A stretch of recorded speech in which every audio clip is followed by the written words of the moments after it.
Welcome to another edition of The Barking Dead. Welcome, everybody, to another episode of EPL on Pub. Class is in session, hitting the books on Pub Sports. This is another exciting edition of the main event on Talking Ant. Welcome to another edition of the College Football Pub Hub, Pub Sports Radio, Saturday, October the 15th. Ian Cameron playing through a bad voice, but we'll get through as we did yesterday with Jimmy. Ian Cameron, Big Ragoo, DJ Big Boss. Conor Mac will join us very soon as well. Looking forward to this Saturday college football card. It is a massive one. Tons of big games. So we're going to start right off the top. Not going to waste time. And we're going to get right to actually one of the biggest games of the day right at the beginning of the show here. Penn State and Michigan. Big noon on Fox coming up at 12 p.m. Michigan 7-point home favorites, 49 the total in this game. Really, this is a game that should be fascinating to watch. We know Michigan has looked very good, but you can say they've been sort of gotten a weaker schedule, I guess you could say, to this point. They've feasted on a bunch of easy opponents, non-conference games early in the season. And then, of course, they played Maryland in Big Ten play, and then Indiana, of course, last week. And ended up getting a pretty solid victory, although that was a struggle for them into the third quarter. And then it was only after halftime when they started to pull away in that 31-10 victory. They have a win against Iowa as well. But, they've taken care of business. They've looked solid. This will be their biggest test, no question about that. I think from a schedule perspective, for Penn State, they did face a pretty good Purdue team on the road. They beat them. We could talk about how bad Auburn's probably pretty bad this year, so that's not like, wow, you played Auburn. What a tough game compared to previous years. But they went in there and they just drilled them 41-12. So you got to give them credit. Worth noting, a bye week for Penn State for this game. Extra time to prepare. Now, whether James Franklin is intelligent enough, adept enough to take advantage of it, put it to good use, that's another thing. But it is a bye week for Penn State. It is an advantage for them going into this game. I have a small bet on Penn State +7. I know they've had some ugly performances in the past and in Ann Arbor, in Michigan, but you look at the last couple head-to-head meetings, Penn State, or the last three really, Penn State won in 2019, 28-21, 27-17 in 2 years ago, and then last year Michigan won, but only by 4. So there really hasn't been that evidence that Michigan's going to go in and just drill this team. And Penn State does have a little bit more experience at the quarterback position. Sean Clifford's been, 3 years as a starter. And, J.J. McCarthy, we think is going to be solid. He's played pretty well for Michigan, but there is an experience advantage here for Clifford for Penn State going into this game. So I have a bet, not a huge bet, but a small one on Penn State here, getting a touchdown. Big Ragoo, what do you think here, Penn State, Michigan? Good football game to kick off the card with for sure.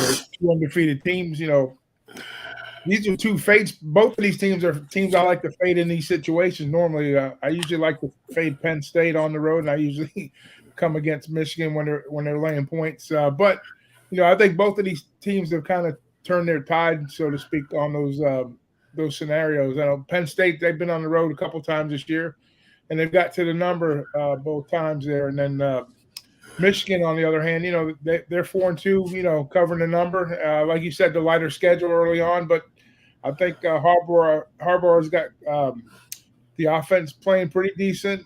Penn State, like you said, with the experience with Sean Clifford there, I just like I like Penn State's look going on the road here. But something just irking me about Michigan, the momentum they have playing. I think they're playing with a little bit of momentum. McCarthy's doing a nice job running the offense, and I think Penn State's run defense is pretty solid too. So I think we're going to see a balanced attack from both squads early, not trying to make the big mistake, let the game get out of hand. And Michigan is playing to the unders pretty strong here. Like they got 5 unders and a push on a total. So I would lean under, and believe it or not, I think Michigan might get the job done at home today. I know anything less than a touchdown, which you're not going to get now. I know the numbers tick down to 7. If it gets to 6.5, I'm jumping all over Michigan, but we're not going to have a lot of time to wait here. So anything touchdown or less, I'd say Michigan. All right, so lean in Michigan at least at -7 or less. I think the key is, you're right, contain Blake Corum if you're Penn State. And Penn State has a good run defense, but the counter argument to that is they haven't faced a rushing attack this year, quite like Michigan. So the numbers look good with the run defense, but I don't know if they faced a running back, a run game as good as Michigan. Blake Corum, they're going to see one here today. But the numbers are good for Penn State's run defense. Question is, are they going to hold up today as well against one of the best rushing attacks they've probably faced to this point? What do you think here, boss, with Penn State, Michigan? Well, I said it here on the show week in, week out, now that we've done a couple conference weeks in. In this spot right here, I'm always looking for the Big Ten team to knock out the other Big Ten team. Michigan hasn't really done nothing spectacular that could ooh or ah me. I still think they're very beatable at this point right now. So the fact that the numbers that I like more off is the under in this one. The defenses over here are only allowing teams to third downs 30% for Michigan, and then on defense for Penn State, they're allowing 30% as well on third down, which is very important in a game where these two, they don't mind kicking, they don't mind running the ball. I wouldn't look at either one of them as like a gunner, although they can. If they start chasing each other, it can get away. But I think today, early game, I think they play a nice, tough, classic Big Ten game, and they grind it out and stay under the number. So I'm going with the under in that one. All right, going for the under with this one. All right, Central Michigan and Akron. We go from the Big Ten to the MAC. We've got Central Michigan 13-point road favorites, 59 being the total in this game. It's funny because Akron 1-5 straight up on the season, 2-4 against the spread. I actually bought into them for they had a couple of covers there against Liberty and then against Bowling Green, and they almost beat Bowling Green. I'm like, well, maybe Akron's turning a corner. No, because I backed them last week against Ohio. They got run over 55-34 in that game. They can't stop anybody. I mean, and even when you look at the Bowling Green game, they gave up 31. Bowling Green's offense has actually been disappointing in recent weeks. So to give up 31 to them isn't very good either for that Akron defense. Central Michigan, though, on the other hand, they've stumbled the last couple of weeks. They lose to Toledo. They lose to Ball State. The latter being a loss outright as favorites. That's disappointing. Although they did outgain Ball State. It was kind of an unfortunate loss for them in that game. A chance to bounce back. Two really, really weak. Akron, especially a weaker team. I kind of lean to the over here with these MAC teams that are, below average. And I think you've got that with both of these teams, Central Michigan and Akron. I lean over the total. I wouldn't get involved in the side. I took a shot with Akron as a big dog last week, and I got burned for it. I'm kind of reluctant to do so again. Anything here, Big Ragoo? Yeah, just a small lean to the over here. I don't want no. I know as bad as Akron has been. I'm not going to lay no big numbers with Central Michigan here. I just think if anything, it plays to the over. Anytime I get like in the 50s with a MAC game, I got a good look to the over, possibly depending upon the teams. And these are two teams that are really not good at covering point spreads. They're both 1-5 straight up.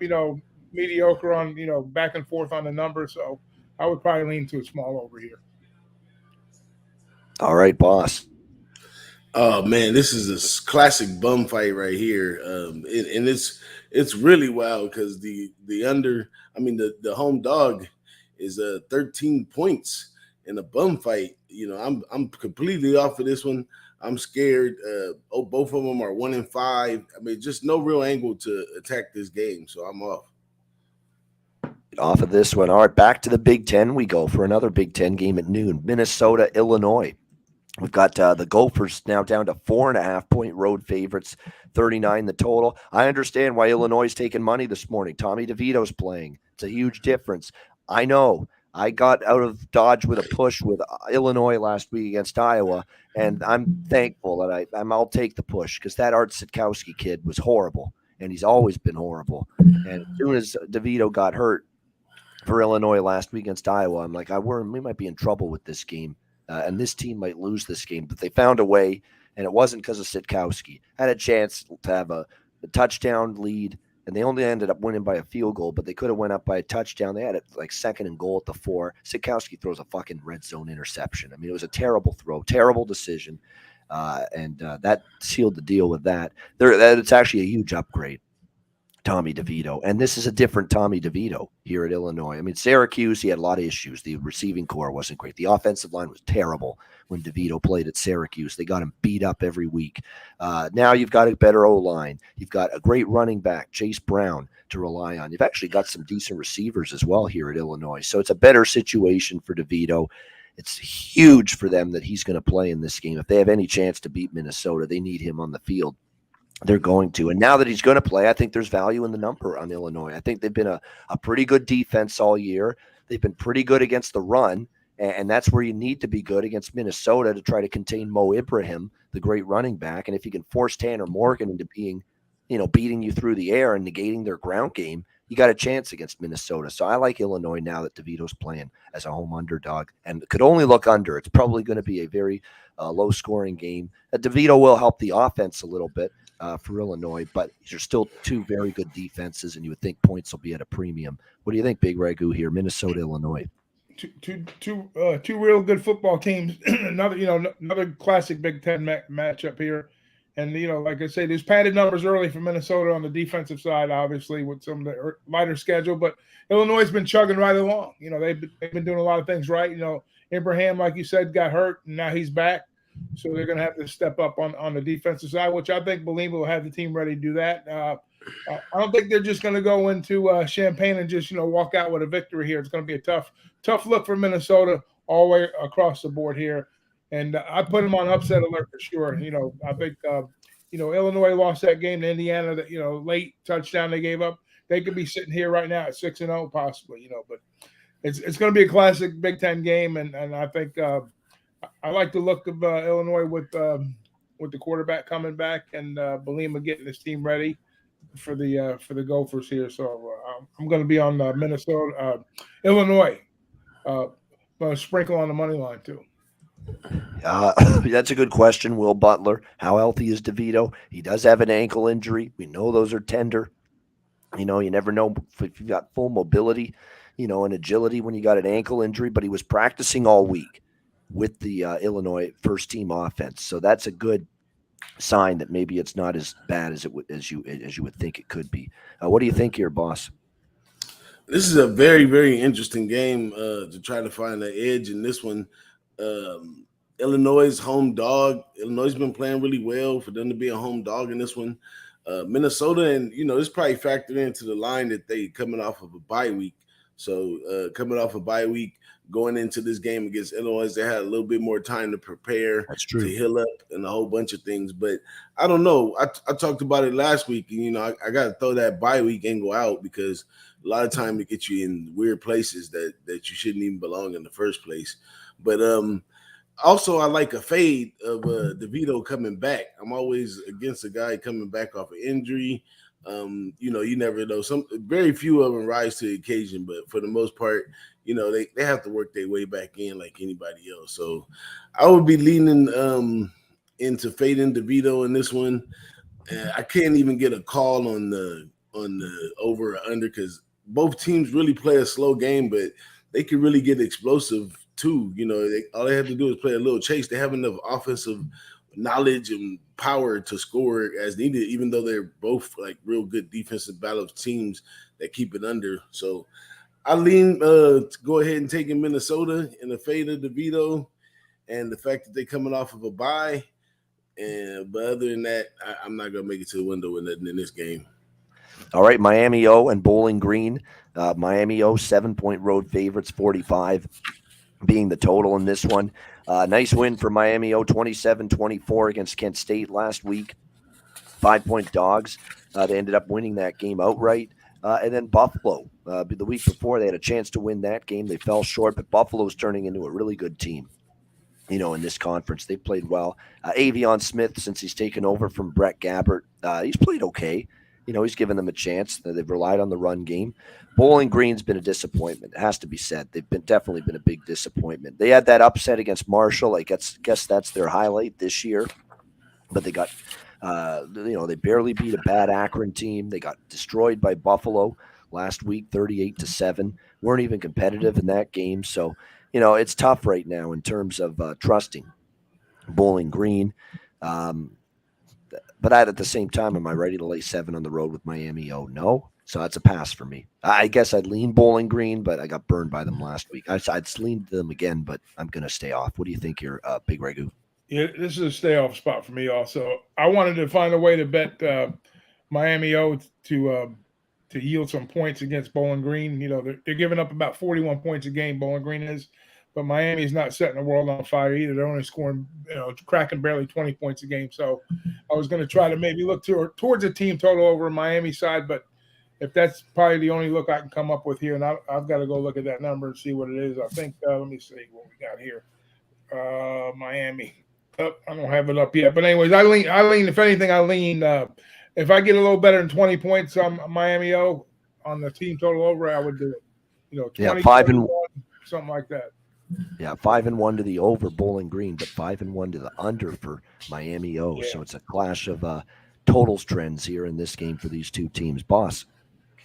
This, believe it or not, a game I want to get into right here because the bookies are off balance in this one. I caught them last week with their hand in the cookie jar. They had Bowling Green favorite over Buffalo. Buffalo won. That was my best bet of the day. And I say I'm going back to it this week. But this week, I guess the book tries to catch up by giving Bowling Green 7 points at home. So they're noticing, how bad these guys are playing on the field now. Whatever they were being biased to before is kind of fading away. But where I see they fell in is the number. They have the number really low at 45.5. And supposedly the reason the number for Bowling Green was high last week and they were the favorite is because supposedly the offense was moving the ball this way or that way. So I say in this game at home right here as a home dog, I think that they do put points on the board. So I think that the missing part right here, we're going to let the bookies try to catch up over on the side, and I'm going to hit them on the total with the over 45.5. All right, there we go. The over. All right, for 45.5 here in this one. The only concern with that for me is the wind. I heard there was going to be a little bit of wind in Bowling Green today, so we'll see if that transpires. All right, Old Dominion and Coastal Carolina. We've got Coastal Carolina double-digit favorites here in this one, 58 the total in this game.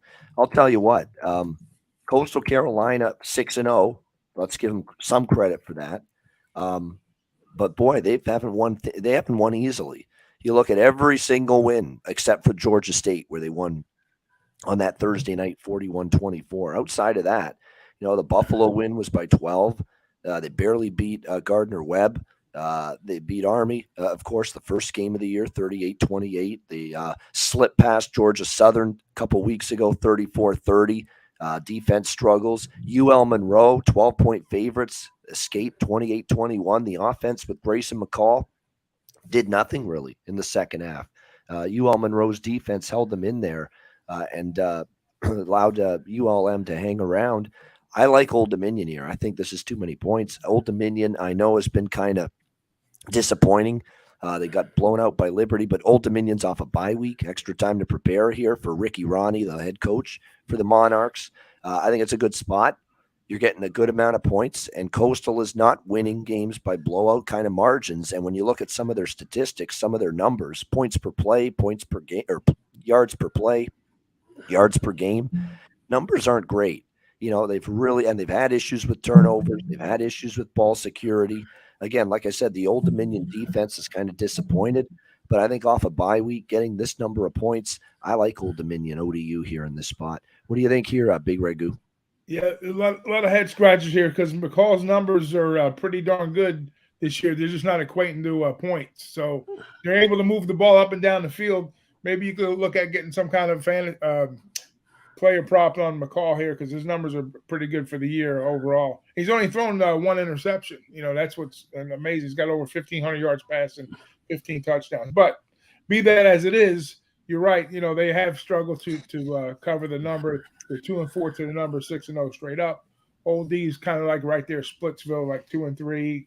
2-3 with the covers on the covers, and 2-3 to the unders too. But yeah, I would have to lean. I don't have an argument. I kind of wanted to back into Coastal here. I said, well, maybe this is the year or the game because this is going to be his last opportunity to beat up on Old D. But I don't think they do it today. I think I'm with you. I lean pretty hard on catching those points with Old Dominion here. All right, boss. Oh, this is going to be a very exciting game for the Sun Belt. You got Coastal Carolina, who's fairly new to the Sun Belt, ODU. They're kind of both fighting for like the middle spot in the Sun Belt right now. Though Coastal is 6-0 and could be going real much higher this year. We don't know in the end. And, the fact that Grayson McCall is a great quarterback, but somehow he has to fight his way through games to get the win. So we're always looking for, points against Coastal. And we get ODU, who ODU was supposed to be very good on offense because they had like 8 returners or something like that on offense. But it seems as though throughout their losses and their wins that the defense is the one that does things right here. So I think there's a great discrepancy in the number.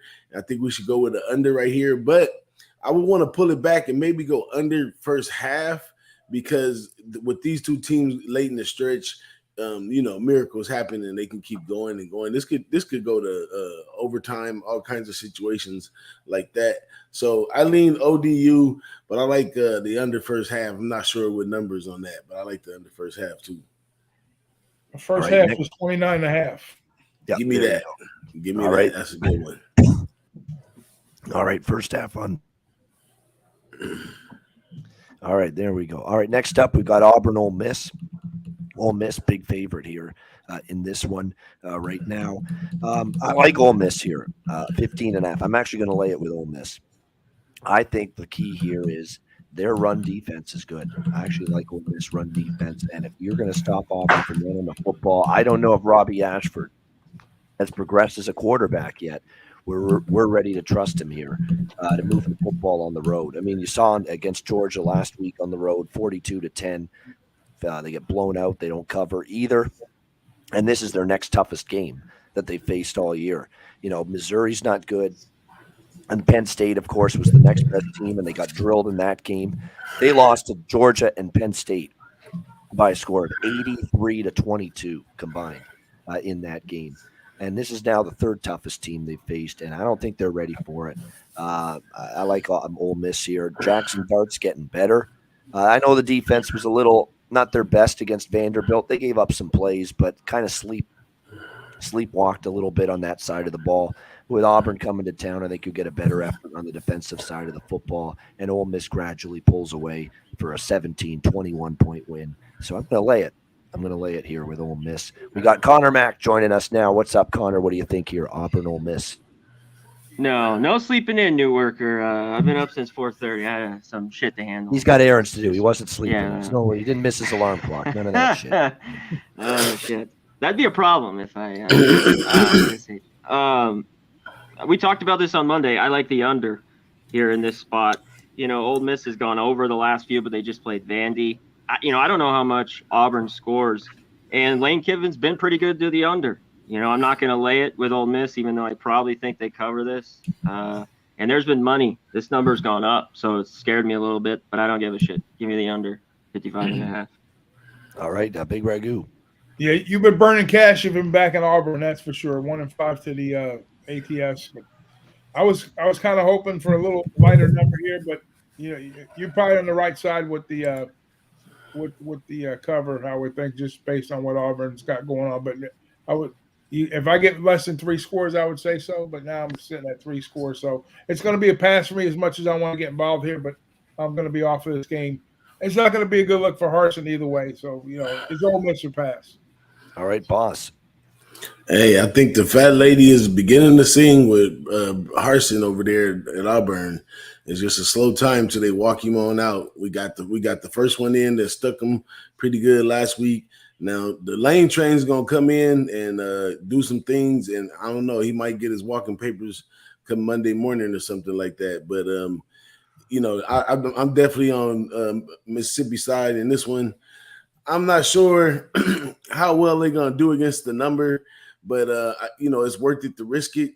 And also with the total right there, I think they caught up to the Ole Miss unders because for the beginning of the season they were expecting the Lane train, to score so many points and not play defense. But actually, this Ole Miss team can play a little bit of defense despite some recent, hiccups with Vandy and stuff like that. But overall, they play pretty tight defense. So I think that number's a bit low. That number should be up to about 60 because the Lane Train can get up to the 40s against this team right here. And I think Harson's gonna try to go down swinging, so he'll probably put some points on the board somehow too. So I kind of lean over that number they got right there, but not making a play on this one though. I don't want to go stump on another man's downfall, so I'm out of there.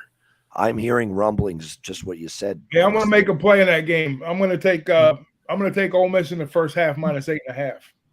There you go, first half for Ole Miss, and I like the game. Yeah, there's rumblings, like serious rumblings. Yeah, that might be it. That's a good way to go. I agree with Big Ragoo looking that way. There are serious rumblings that if they lose bad today, this could be it for Arson. And it wouldn't shock me, especially when you see this increased volume and cycle of college football coaches being fired mid-season.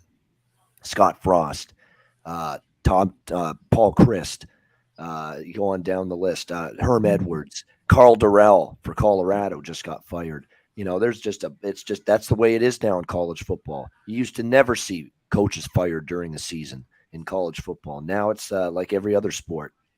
If things aren't going well, they'll pull the plug during the season, and we're seeing that. So if this is a bad, ugly game for Auburn, this could be it for Arson. We'll see how they fare here. All right, Kansas, Oklahoma, Big 12. How about this? No respect for Kansas, up to 10 now. With Oklahoma as home favorite, 65.5 the total in this one. I'm on Kansas. I'm not scared of the line movement. I think it's a joke, quite honest, that Oklahoma is now favored by this much when they've shown us nothing the last few weeks. Defensively, they've been embarrassing. Receivers getting behind them. No ability to stop the run. 0-3 straight up, 0-3 against the spread to Kansas State, TCU, and Texas. Now, granted, that's a good, tough trio of games, but Kansas is tough. Kansas is good. It's time to stop thinking of Kansas as anything but a good football team. Now, I know Kansas is without Jalen Daniels. That sucks. He was having a great season. But Jason Bean is experienced. He's been around the block. He started for a year or two at North Texas. He knows what he's doing, and he came in to that game in a tough spot against TCU last week, and he played really well. And Oklahoma can't stop anybody right now at this point in time. So, to me, I think this is a situation where Oklahoma I don't trust them at all. Favored by this kind of number, not in the least, not in the slightest. And I like Kansas here getting these points, and certainly with an Oklahoma game, a small bet on the over as well. I have to. I mean, they can't stop anybody. Their game's flying over, and I think Oklahoma will score a little bit here in this game. So, looking at this one going over the total as well. What do you think here, Conor Mac? We get a quick shout out to the chat. Razor Sharp Picks, Star Child, Nasty Nate. What's up? Jeffrey Blue, North Ender, Real Deal Prime. Everyone Trance, my guy. Viper NB, what's up? G Martinez, Nuke Worker. Shout out to his hit the like button. So it was lagging here and we got 250 in here. How can you not? I don't care. Dylan Gabriel's back.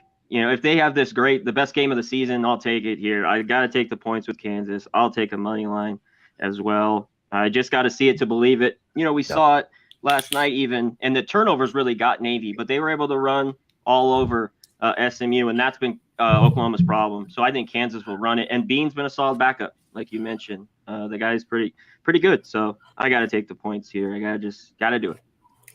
Yeah, Dylan Gabriel is expected to start, but did you watch him before he got hurt last week? Or not last week, but the game against TCU? He was not good early in that game, and he's been kind of up and down. So, like I said, it doesn't bother me that Gabriel's back. He's clearly better than Bevel. Bevel was terrible. Holy gosh, that guy was awful last week. I can't believe that guy was recruited by Oklahoma last week. That's how bad he played against Texas. So they will enjoy having Gabriel back. But, boy, I don't know if that's enough for them to be 10-point favorites with that Civ defense right now. What do you think here, Big Ragoo? I think we're going to see points in bunches today. At least I'm going to look at a Kansas team total over here. Good possibility on that one. And then, like you say, Bean's very capable. I'm almost going to start to get nervous a bit because I know all of us are going to probably be on Kansas by the time this round is done. But It's getting a very almost like a public feel to it. Public underdog. Yeah, that does. Public underdogs usually are not a good look. But there's a bunch of those today. I think this might be the exception, possibly. Who the hell knows? But you got to take Kansas a pass here. They got all the momentum. They got everything going right, and Bean almost beat them last year, so I have to be on Kansas again. I've made a shit ton of money with Kansas. I've been on them pretty much every week. If I lose one today, I'll survive. I'll live. What do you think here, boss? Well, after going over this one with Jimmy on the show yesterday, he was saying that 90% of the people are on Kansas right here. So it's a crazy spot. Like, as Cappers, we don't really want to be standing on a public spot right there because, like they said in the old Lost Boy songs, I'm damned if I do, I'm damned if I don't. So sometimes I will, and this time I won't. So I'm going to just leave this one alone, man, and let him watch it. But I hope Bean does come in there and do his thing. Kansas it's a real hot spot, you know what I'm saying? So Bean, I think that Kansas is winning through X's and O's. It's what they're doing over there. This is not necessarily just that particular player. Daniels is a great athlete. Don't get it wrong, because he's a run pass threat. But at the same time, Bean knows this offense as well. When he came in, he showed that he knew exactly what was going on the night. And that's a tricky offense just to come into and click like that. A lot of times you expect with all the motion and stuff like that, it should be some missed handoffs, some bad communication or nothing. But he came in seamlessly in that game and did that. So I backed the Kansas plus the points, but it's just way too public at this point. I mean, I'm looking for hard edges at this point in the season because, these conference games and you get caught up in a lot of BS. It's a reason why that number is so high with Oklahoma. I've seen some people, speak a few light into Oklahoma, and it's basically they're saying that Oklahoma, Gabriel's coming back and it's time for them to get a scheduled win. They're thinking like, wow, this team is going crazy.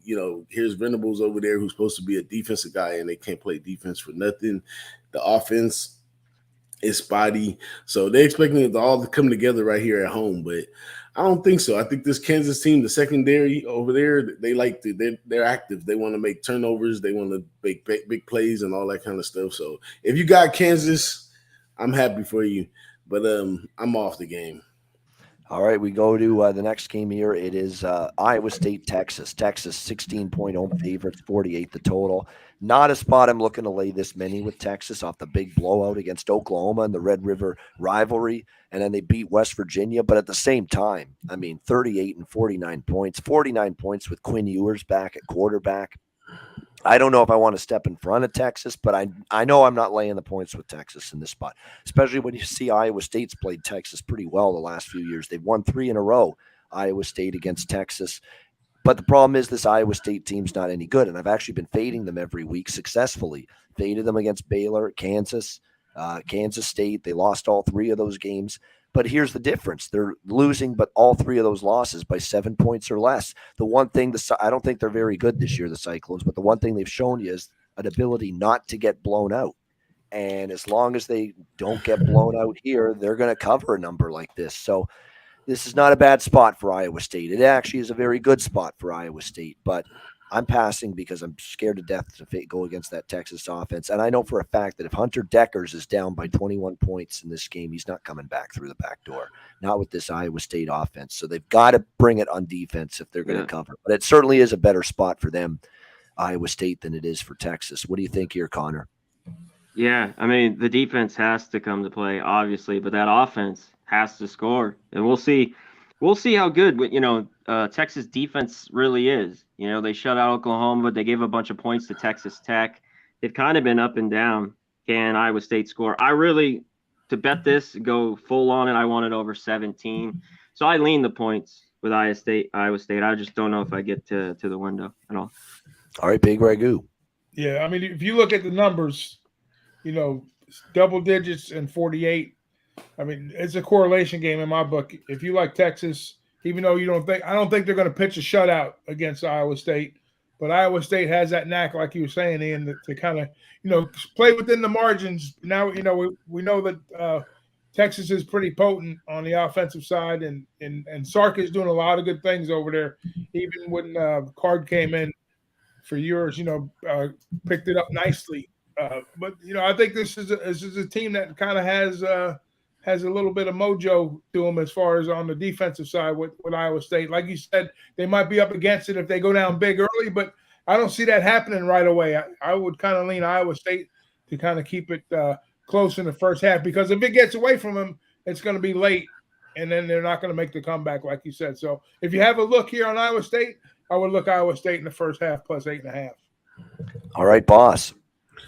Man, let's knock off some of this bias right here. A lot of people, I guess some people felt some kind of way losing money with Iowa State, because Iowa State is not this bad team that y'all trying to paint this picture of. These guys came out, they won 3-0 against the small teams, including a win against Iowa. They played Baylor, lost to Baylor by a touchdown, who's doing great right now. Played this Kansas team we just talked about today, lost to them by a field goal, 11-14, held them down that low. Then they played Kansas State, who's an awesome team as well, maybe able to win the Big 12, and they lost by 1 point. So I don't see where this 15-point with a Texas team that ever since they didn't finish off Alabama, they can struggle at any time. I think this is I just looked at this game right now, and I think this is a big discrepancy in the line, and Iowa State is not that bad by far. Give me Iowa State plus the points. I think their defense is capable. I don't think they've got a bad defense. Their defense has kept them in games at times. But I've took them twice. Offense has got to score today. It has to. They're not going to completely shut down Quinn Ewers, and it's a tricky spot for Texas off the bat. It's been typical of Matt Campbell teams for years, though, playing in these close games. Yeah, no doubt about that. And when they win. Yeah, that's exactly right. Miami, Virginia Tech. We've got Miami favorites on the road of a touchdown here, 48 the total in this game. And this is a Miami team that's lost 3 in a row. A&M and 0-3 against the spread, 0-4 against the spread if you count the Southern Miss game. So this Miami team has not been a good point spread team, but you can say the same thing about Virginia Tech, 0-4 ATS. It's been ugly for them. This quarterback, well, he actually finally got some offense going last week. Virginia Tech, Grant Wells, he didn't play that bad. It was actually good for his standards. Now, all of a sudden, the defense can't stop anybody. 45 points to Pitt, 41 to North Carolina. Man, I'm tempted by the over here because Virginia Tech's defense has collapsed completely. I mean, this is an indictment on Brent Pry. He's supposed to be a defensive-minded guy, and your defense is getting worse, not better. Kind of like Venables with Oklahoma. So this is tough. I mean, I can't back Virginia Tech. I'm not backing Virginia. I'm not betting on this quarterback. I want to bet the over because it's so low, but again, it's Grant Wells. And the last time I tried betting an over with Grant Wells, they scored 10 points against North Carolina. Stay off. I leaned on the over, but I might pass. I might pass. What do you think, Connor? You just went through it there. All the reasons for it. Just stay away from this game. No reason to bet it. Right now, there's just no reason to back Vodtech with Wells at quarterback, like you mentioned. And you think this could get over, but, man, I wouldn't want my money on it. Dead pass. Big Ragoo. I can't trust either one of these teams, especially after that putrid effort by Miami not scoring points against North Carolina. Man, they made me look bad on that one. But you know what?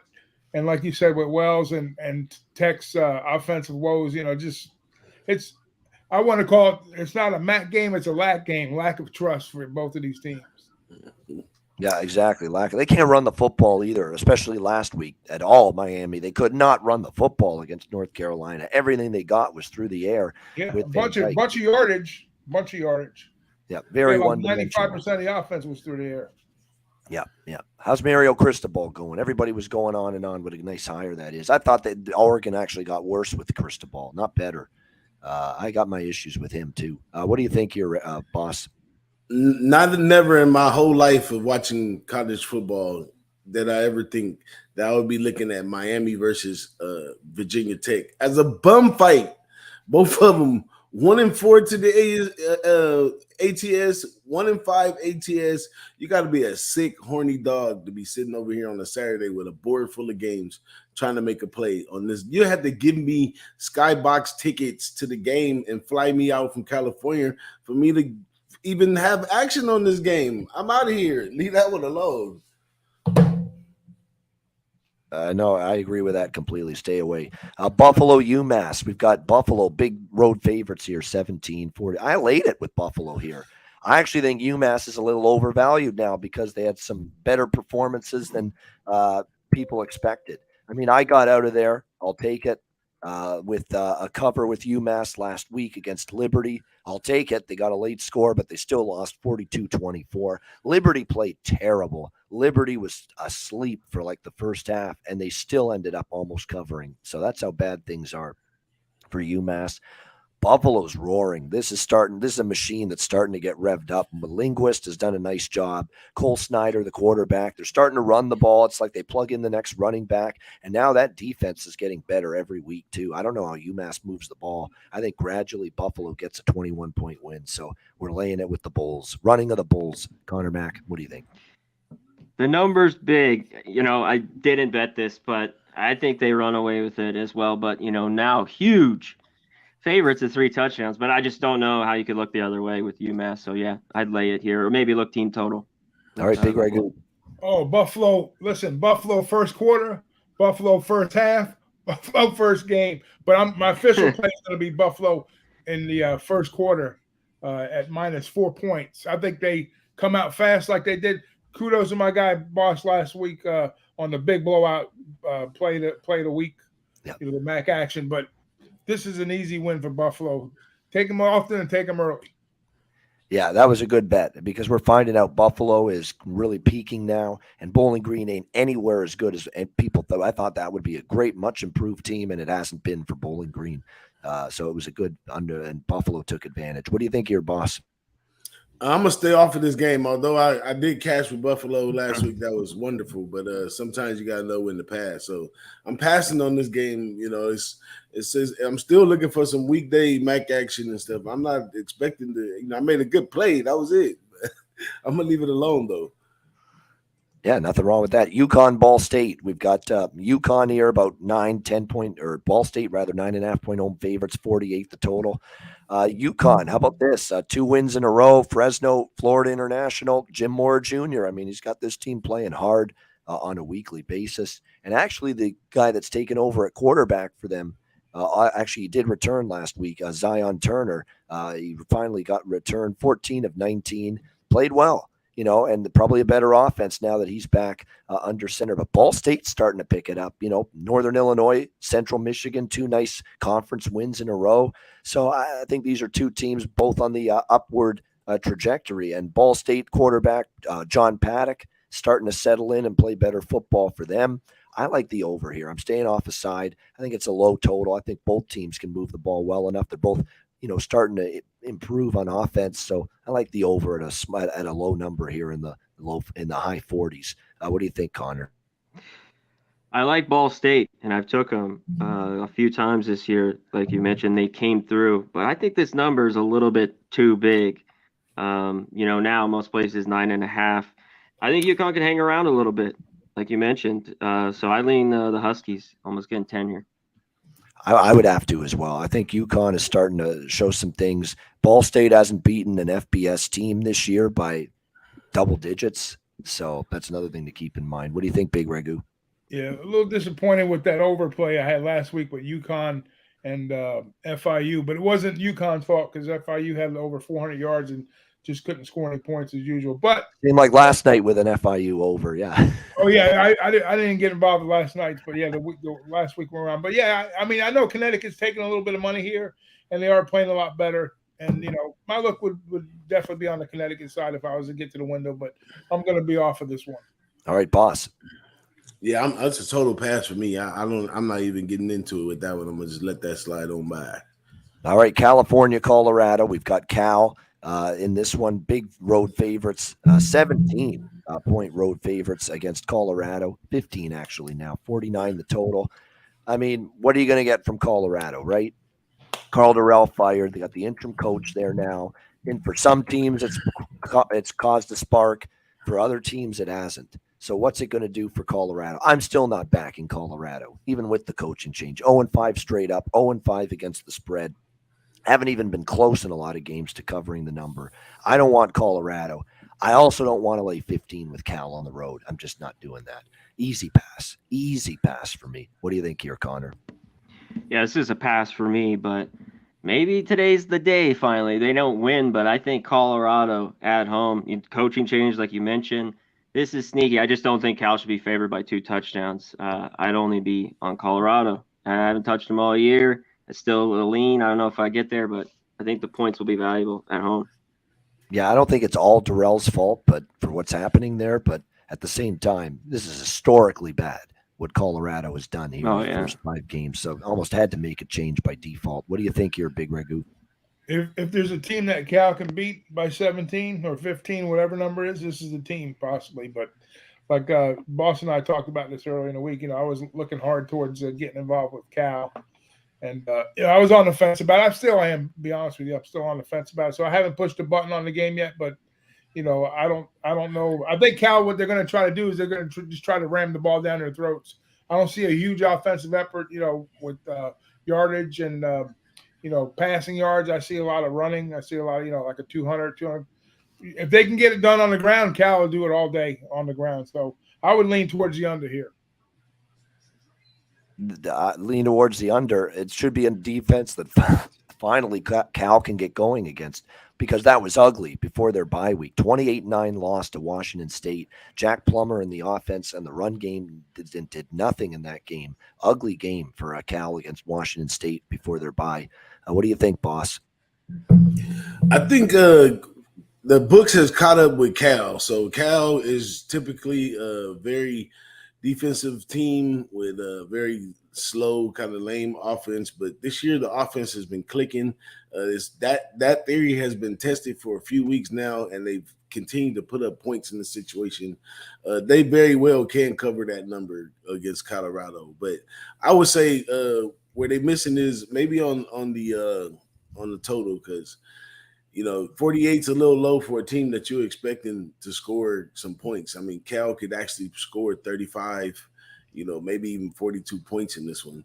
And all we would need Colorado to score a touchdown or 2. So I kind of lean towards the over of this, but I won't get to the window with it, though. All right, next up, we've got Kent State and Toledo.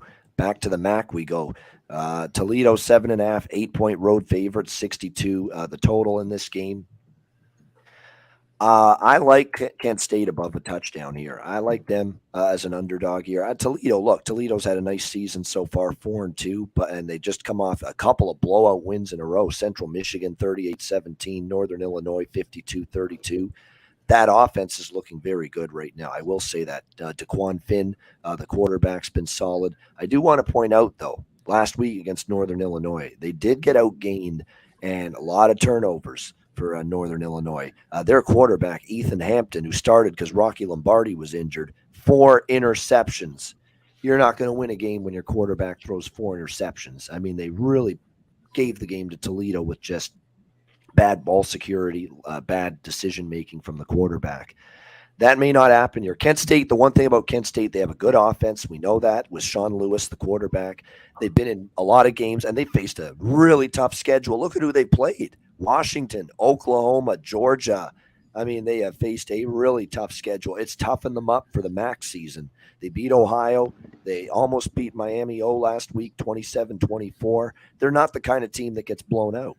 That's why it's appealing for me to get more than a touchdown with them. Colin Schlee taking over, of course, from Dustin Crum at quarterback. He's been solid, and I think he's gotten better each week. I like the Golden Flashes here. I think they're giving too much credit to Toledo because the quarterback threw 4 interceptions last week for Northern Illinois. That padded the numbers for Toledo. So I like Kent State here as a dog. What do you think here, Connor? Toledo would have won. Yeah, those 4 interceptions just killed it, because I thought that game, if he doesn't throw those, it probably would have been close. The defense have been a little bit better, but I don't know. When I just see these teams, I just screams over. So that's where I'd look. And, yeah, if you get over the touchdown here, I'd lean Kent State. But this is one I'm not going to probably play. Yeah, and a team with an offense that's pretty good, you can always get a backdoor score if you need it, when you're getting, 8 points like this. What do you think, Big Ragoo? Yeah, I lean Kent State here in this spot too. I think some of the sharper action is on Kent. Going back and looking at the matrix on that, and then like you said, I just think they'll have enough offense to kind of keep pace with with Toledo, and Toledo, I just think it might be a sneaky good little underspot too in this one. Boss, what do you think? Not gonna get to the window with this one, but I kind of like Toledo opposed to Kent State. I think Kent State is not gonna be the truth at the end of the day. They trying to make a theory that because they came out playing Washington, Oklahoma, Georgia, that should have made them tougher going into the season, but that's not been the case. They've been losing. They lost Miami, Ohio last week. They did beat. I'm not sure who this team is, but they did have one win in there that they won in overtime right there. So I don't know. This Kent State team's kind of a phony to me. I lean Toledo at home. All right, leaning Toledo. Next up, we've got Alabama, Tennessee. Here we go. One of the big games of the day. Alabama now up to 9-point road favorites, 9.5 in some spots, 67 the total. Looks like Bryce Young's a go for this one. So Milroe will not start. It'll be Young. How healthy will he be is the question, but it looks like he's good to go. And I would assume he's going to be pretty healthy if he's going to start here in this game for Alabama. I still like Tennessee a little bit. I don't love it, though. Last time I really went bigger against Alabama, it was the Arkansas game, and that didn't go well. But I still say, outside of that Arkansas game, Alabama's shown some vulnerability on the road. We know that. They haven't always been outstanding away from Tuscaloosa. But it does help that they've got Bryce Young back. I just still lean a little bit to Tennessee. They're playing really good. Hendon Hooker's playing really well. Still one of the better offenses for this Alabama defense to have to face. And I like the over as well now that Bryce is playing, and the bettors agree. The betting markets agree. 65 now up to 67 in this game. We should see points. I mean, Alabama's explosive. We know offensively. Tennessee's defense, though, how good is it? They shut down LSU completely. That was a great defensive game, and I think they are much better defensively. But at the same time, you have not played anything close to Alabama on the offensive side yet this year. If you're Tennessee, let's see how they handle it. I think you'll see points, so I like the over. It's gone up to 67. What do you think, Con? Yeah, I think Young is in. If he wasn't in, we saw last week, the fumbles from the backup there. Tennessee was like, Alabama has just kicked their ass. You want to talk another public dog? Here's with Tennessee, but the line's going the other way. It just gives me pause as much as I think Tennessee could keep this close. Biggest game probably in 15 years for this school at home. I don't know if I get bet it. I mean, I want to take Tennessee, and if I did, it'd be small, but I'm just worried Alabama goes in there and takes care of business. But we've seen them on the road struggle at times. Tennessee getting a few guys back. I think Tillman's going to play. They're getting their cornerback. I forget his name. So they're getting a little healthy in this one. And Hooker can make plays. So maybe in the end that could get him a cover here. So, yeah, right now I'm just a whole lot of blah off right now. Right, Big Ragoo. Sorry. Yeah, Big Ragoo. That's right, buddy. Oh, yeah. So we got the undefeated SEC West versus East here. If this game was played last year, I would just say Bama rolls on them. As nice as Tennessee was with Heupel's first year, Heupel's been good at covering numbers, especially in the first half. And normally we like to take those Bama first halves, but I've been taking a little bit of a pause this year, not as much. But I do have a little first half look here that I like. I know the numbers kind of creeping back up because we know Young's playing, but I think they're going to try to establish a line of scrimmage like they always do, and they're going to be run heavy packages early on. I don't see a bunch of fireworks happening. Maybe from the Tennessee side because they're going to hurry up and try to work that Alabama secondary. But I think Alabama can control enough clock here to keep it under in the first half, 34 points. All right, under 34. I like that little contrarian look in the first half for Tennessee, Bama in this one. What do you think, boss? Man, I think this is a buy low spot on Alabama. I think Tennessee's been very exciting. We love the ride, roller coaster, and everything they're doing over there. I'm impressed. 100% I'm impressed. But this is just one of those spots where Saban comes in. He's going on the road right here. He's going to prepare better than most teams going on the road, and he's going to come in here and probably get his guys routed up to make some plays. There's going to be some big plays made in this one right here.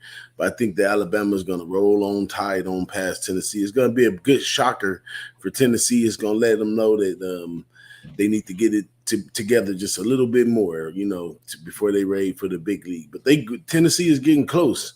They're getting close to being a team that could knock Alabama off, but not today. Next up, we've got Vanderbilt, Georgia. Georgia, 38-point home favorites, 57 the total. This game might get over the total because Vanderbilt's that bad defensively. Like, Georgia could get these big play touchdowns, big play scores, not take much time off the clock. The question is going to be, can Vanderbilt score enough for you for that over? But I think Georgia could put up like a 49 or a 52. If you get a touchdown from Vandy, it's going over the total. So I lean over at 57, but I ain't laying 38. They could cover that. Vanderbilt's defense is just horrendous right now, but I'm not going to lay that many points. What do you think, Connor? Yeah, defense just Swiss cheese. I mean, I'd look at Georgia first half or look at their team total. If they should just score easily on Vandy, and I don't think Vandy should get much, offensively on Georgia, maybe in the second half. Yeah. If you get the covers here, they're all going to be late. Every bit of it, team totals, the spread, the whole nine. So this was a pass for me, unfortunately. So I'm off this one. All right, boss. Big pass for me too. I don't want to get involved with that. All right. All right. Next up, we've got. I agree. Stay away. I mean, Georgia. You don't want Vanderbilt, but do you want to lay 38 with Georgia? All right. Maryland, Indiana. We got Maryland 11-point road favorites, 62.5 the total in this game. I agree with the over. I think it'll get there. Maryland will score on Indiana. Indiana's defense just not very good. Really hasn't been good much of the season. And anytime they faced a pretty capable offense, they've had their struggles. Indiana gives up 31 to Michigan, 35 to Nebraska, 45 to Cincinnati, 30 to Western Kentucky. They've really struggled on the defensive side of the football. Maryland's offense, with little Tua, Talia Tagovailoa playing well, good receiving core. Coming off a loss against Purdue, 31-29. I think they got a chance to bounce back here in this game. But, and look, against Michigan, they were pretty good on the road. I actually lean to laying the points with Maryland. I really do. I know it's in Indiana, Memorial Stadium. They could be competitive, but there's just a huge difference right now, I think, with both of these teams and where they're at. And I think Maryland's offense could really thrive here in this game against Indiana. So I lean to the road favorite. Might have a small play on that, but I like the over even more at 62 here in this Big Ten matchup. What do you think, C-Mac? Yeah, I thought it was light. Obviously it opened 59.5, and this has moved to 62. I still think it's all right. I don't know. It's just a lean for me here. I'm not going to – Maryland's gotten better, but and I don't love Indiana, but one place they play better is at home. So if I had to, I'd take the points with Indiana here, double-digit at home. All right. What do you think here, Big Ragoo? Yeah, I think it's a lot of points. I think the total, is up there just a little bit. I don't know how much – I know Maryland's had their question marks on defense, but their offense, like you said, just – they should have a field day with this squad here, but I don't trust Bazelak to help that number to get over. Sometimes, he's not a real prolific type quarterback, but he can step up and make the big game every now and then. And like Connor said, they are playing at home, so I would just lean under here slightly. All right, boss. I like the over in this one. I think Maryland meets a team. Well, I'll say Indiana meets a team. They're about the same speed. Indiana's a little bit under. Maryland has a lot more offense, but both defenses are kind of mediocre at times. So I think the key is the over in this one. All right, good stuff. All right, next up, we've got NC State, Syracuse. Syracuse, 3-point home favorites, 43 the total. Seems to me like Devin Leary for NC State is out. I got a report earlier today that Devin Leary's out, which means it's Jack Chambers. And, man, they were scared to throw the football even once or twice when he was quarterback against Florida State last week after Devin Leary got injured. So they clearly have concerns about his ability as a pocket passer. So this could be a limited NC State offense today, and that's concerning. What's also concerning is, they're playing a Syracuse team that's been one of the surprises of the year, 5-0 this year, 4-1 against the spread. Their only loss, they're undefeated this year, but their only point spread loss was the win against Virginia.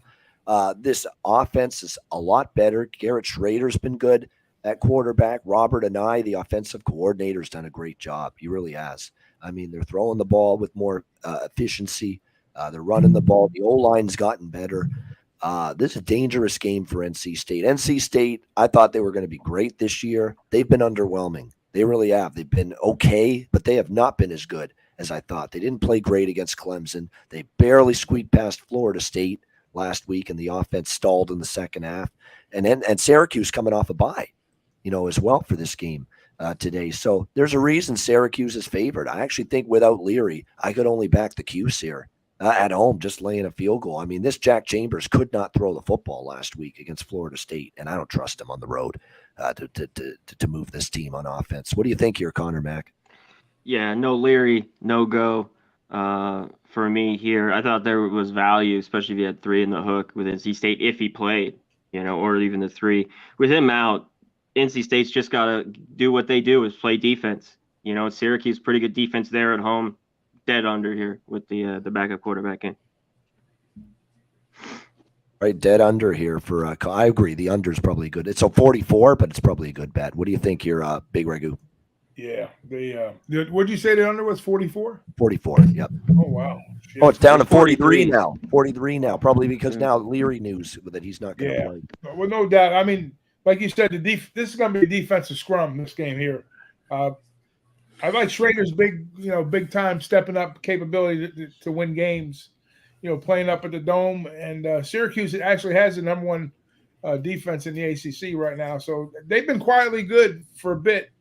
And like I told Boss, I says, whenever they got to meet Clemson later on down the road, if and when that happens, you could be looking at a possible ACC championship team here in Syracuse, as crazy as that sounds. But, yeah, Syracuse is definitely undervalued so far this year, and this could be that's not even a sneaky spot anymore because we know the story on Leary. But yeah, I don't want no part of it. I think Syracuse could probably win it, but it has to be Syracuse would pass here. If it was a field they play goal, Clemson next week too. Clemson next week, right? So here we go. Yeah. So here we go. So they're not looking ahead here without question. This is task number 1 is to take care of NC State, and I think they probably do it. So. I would lean Syracuse. I don't want no part of that 44. That's too low. But maybe a team total under for NC State. Maybe they get 17 points today. Who knows? All right, next up as we continue along here, Northern Illinois, Eastern Michigan. We've got Eastern Michigan 3-point favorites, 65 the total.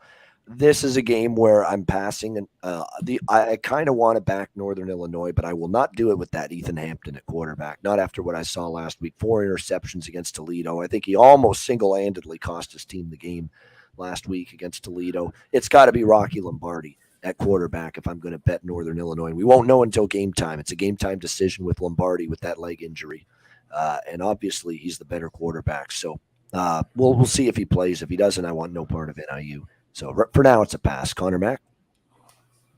Yeah, I think you got to wait till Lombardi plays for me to back them. I like how Eastern Michigan played last week, the kick-ass. Now home, it's short favorite, but I think they get it done. That's the only way I'd look. Northern Illinois, just no defense. No. But this total's already moved. I thought the over at 62.5, but it's up to 65. So I lean, Eastern here and a little bit to the over. Yeah, I lean over as well. Like it more if Lombardi plays. Yeah. But we could only bet the over that these two defenses for sure. What do you think here, Big Ragoo? Yeah, that was my look. I had this game going in the high 60s. I mean, to the low 70s. And with Matt Lombardi, if he doesn't play, then I might be on the Eastern Michigan team total over, if that's the case. But if he plays, I'm going to be on the over both ways. But either way, I mean, Eastern Michigan team total over. All right, boss.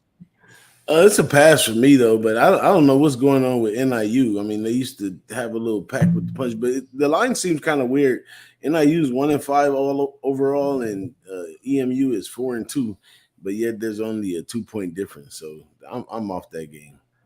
All right, Arkansas, BYU, interesting non-conference game here. We got BYU rather, 1 point home favorite, 66.5 the total in this game. This is tricky. I lean Arkansas, honestly, even though I don't love the travel spot. KJ Jefferson's going to play. The reason is I don't know if BYU's that good. I'm starting to think that. I mean, they barely beat Baylor. I guess that's their best win, and Baylor's shown some issues defensively lately. They get ripped by Oregon. They get beaten by Notre Dame last week, 28-20. The defense has kind of been disappointing. They've got ripped apart in a couple of games. Notre Dame went up and down the field against BYU. So did Oregon. Arkansas's got that capability to really stretch BYU's defense, running the game with Rocket Sanders. Jefferson's going to play. But I think BYU will move the ball too on Arkansas because Jaron Hall through the air. They can't run the football. That's the most confounding part about BYU. They're struggling to run the football. But Jaron Hall in the passing game, and we've talked about it for weeks, Arkansas's Swiss cheese secondary. Their pass defense has not been good at all, Arkansas, the last few weeks. So this feels like people have steamed this total. I fully agree. It's gone up there, 59.5, 66.5 now. But I fully agree. I mean, it should be a lot of points here. I agree with the over move. What do you think, Connor? I mean, BYU's back at home, but I don't know how good they are either. I mean, there should be points. You look at every stat, they're like 113, 119, 113. Right around that 115, and we know Arkansas is not very good, 93rd, but SEC, even at BYU, this is a watch for me, no bet. I kind of lean Arkansas Jefferson in there, but it's a pass. All right, Big Ragoo. Yeah, like you said, Ian, they steamed that number up. So I think some of the sharps will probably come back on that, to catch an under spot here. But I mean, do you want to step in front of it? I might, I'm not 100% in on it, but I think we can see like a 27-24 type of game here, or 31, maybe 31-27, something like that. Just keep it under. But these are the kind of games when you try to chase those steam plays, you get the worst of the number, you get burnt. So I would look towards the under here, if anything. Yeah, and 34-31 would even be an under at this number right now. What do you think here, boss? I think the sun shines on a Hog's ass today. I think I've been waiting for Richard Jefferson to have the game of the season. He still hasn't had it. I think this might be KJ, I mean. Richard works for ESPN, yeah. Yeah, I'm tripping. Yeah, KJ Jefferson. And I think that having a run pass threat like himself, big, long guy, I think he poses a threat to BYU's defense. They definitely get on the board. I probably lean over as well, but I'm not sure how good Arkansas defense is going to come out and play. But I'm expecting them to improve a little bit, just a little bit against a BYU team that doesn't do nothing fantastic on offense, barely can run the ball, So I like Arkansas in this spot. All right, we move on to Texas State, Troy. Troy big favorites here, 16-47 the total. This Troy team, you got a coach that knows what he's doing now. That's why they're better. The Chip Lindsey experiment was a disaster. Look, they're playing good football. They really are. The only loss in Sun Belt play was App State. 14-point dogs. They lost by 4 on a Hail Mary by Chase Bryce at the end of that game. Otherwise, they'd be undefeated. And I've got a future on them to win the Sun Belt, a dark horse at like 10-1. So very, very excited to see how Troy's played. But now you got Troy laying a number that they haven't laid very often. And Texas State looks like they might be starting to turn it around because that was an incredible win for them last week against App State. 19-point dogs. They win 36-24. Be careful. Texas State maybe showing signs of turning it around. It's a lot of points. I don't want to bet against Troy. They're playing that good. But Texas State with Lane Hatcher at quarterback. He's been around the block. He was with Arkansas State before. We'll see. But it's a lot of points now. The betting markets have adjusted on Troy. There's been value on Troy in a lot of games this year. Now, all of a sudden, they're making the adjustment now to how good this team is at the moment. So probably a pass. What do you think, C-Mac? Yeah, I'm in a pass. Just too many points, and I've been all over Troy this year. I think they're 5-0 against the number. Texas State, I think, is getting a bit better here. Can they keep it close? We know Troy's defense is really good. It's Texas State. Can they limit the turnovers and maybe get something there from Troy in this game? So I kind of lean Texas State. It's been tough because I've been on the Troy train, but I think these points might be valuable today. Troy, not a blowout team, That's the thing. That's the thing. I mean, are they ready to lay this kind of number? I think it could. I could see Texas State staying inside the number. What do you think here, Big Ragoo? Yeah, exactly. Texas State, getting to that number, better than 2 scores, and you got like you said, Hatcher almost 1,500 yards passing, 13 TDs, but the interceptions are not too good. But if they can take care of the football, I say they stay well within the number here. So that's a hard lean to the Bobcats for me. All right, what do you think here, boss? No recency bias for me. A lot of recency bias going on in that game, and it's a lot of unproven points. So I'm gonna leave that one alone. All right, good stuff. Next up, we've got as we continue along, Oklahoma State TCU. What a game this should be! Another battle of one of 3 games where there's 2 undefeated teams going head to head. This is another one. We've got TCU 4 5-point home favorites now, 68.5 the total in this game. TCU's taking money every week. I know they've been great, but give me Mike Gundy as a dog. Give me Oklahoma State now at +5. This is where Mike Gundy comes through, usually catching points. He's been very good over the years as an underdog. They've been very impressive offensively, just like TCU. Spencer Sanders in that offense has been great. Obviously, Max Duggan in the TCU offense, it goes without saying, they've been magnificent, but should be a shootout. I like the over just as much, if not more. 68.5 the total. I think it's a very high-scoring game. Both teams push the pace offensively. I like the over here, and I'm going to go with Oklahoma State, especially now that you can get 5. I think it's a field goal game either way. Oklahoma State is one of those teams right now, the way they're playing offensively, they're playing fast. They can match TCU, I think, point for point if this turns into a shootout, which it probably will. What do you think here, C-Mac? I think it does. I don't know how both these teams will score and not very good defensively. TCU at times has played better defense lately, but up and down. Oklahoma State, I don't think their defense is very good this year. Back to Gundy. Last year, very good defensively, kind of weird. Back to up and down. So I got to be lean over as well. I don't know. I want Gundy as the dog. It's 5 now. All this TCU love. I don't know if I get there. I leaned Oklahoma State with the points, but this might just be a watch. All right. What do you think, Big Ragoo?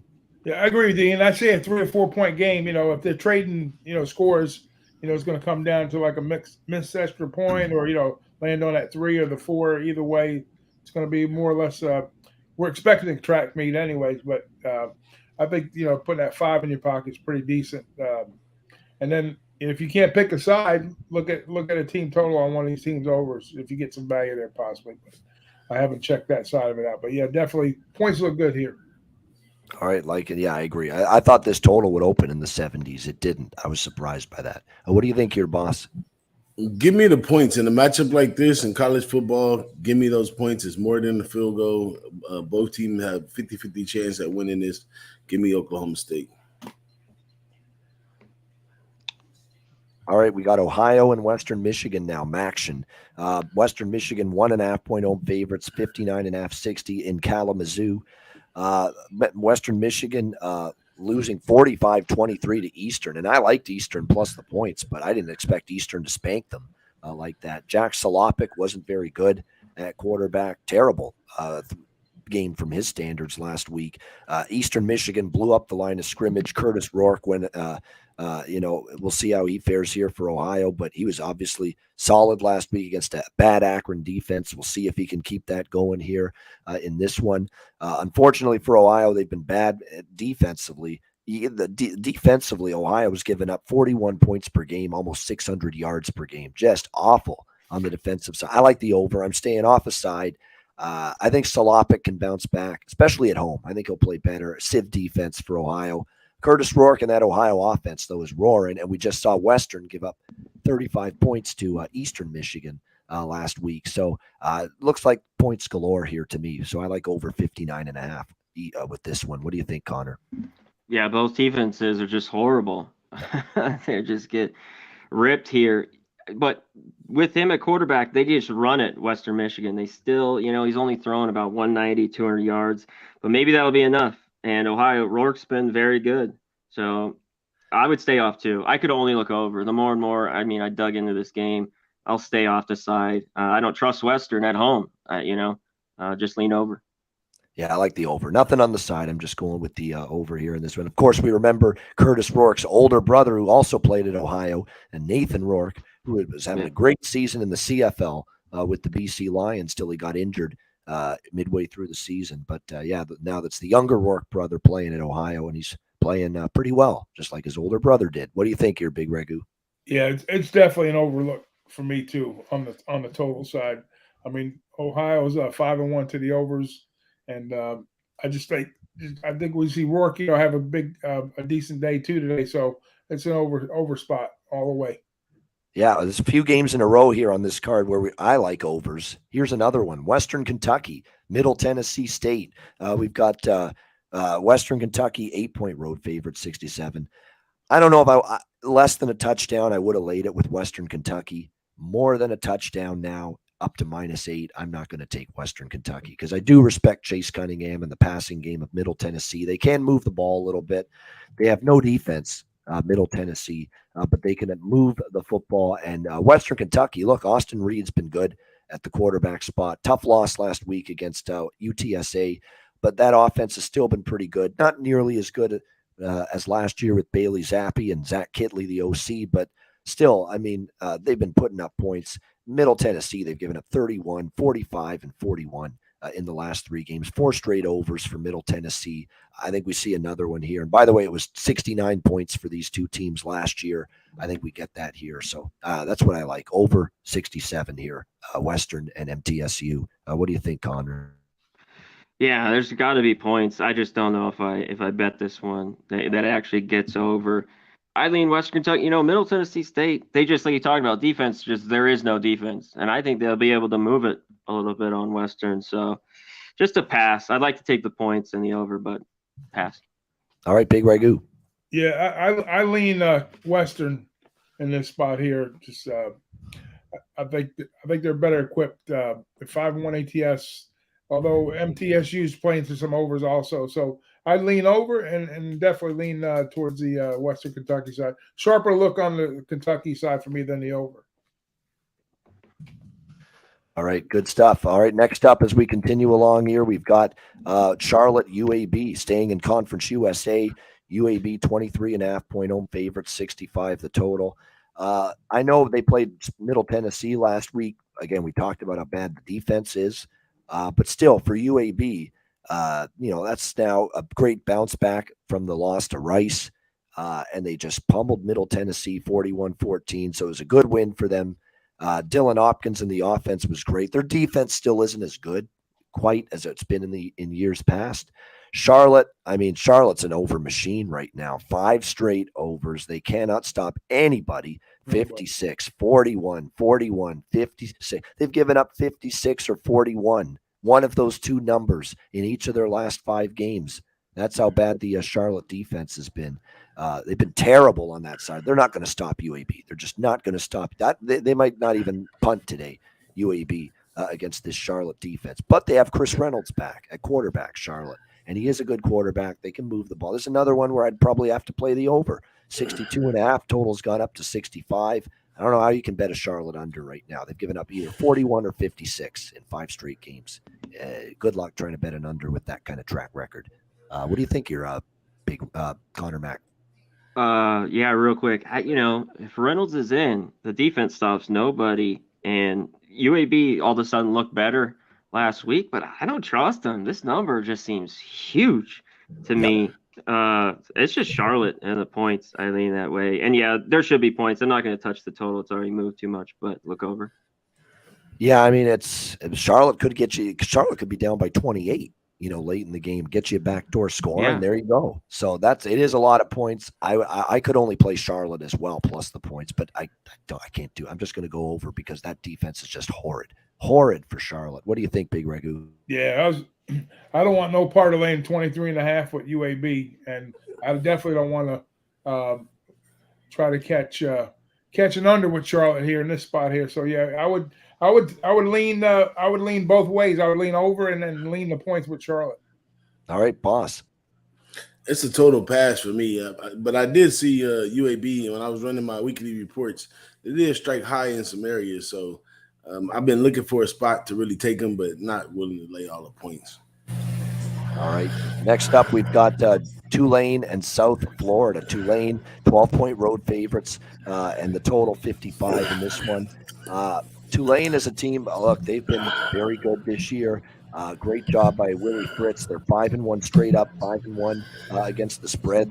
The only loss was to a Southern Miss coming off a big win against Kansas State. Other than that, the defense has been really good as well. They shut down Houston for a good part of that game. Kansas State had one of their worst offensive games against Tulane. East Carolina did nothing against Tulane's defense last week. They're playing some really good football.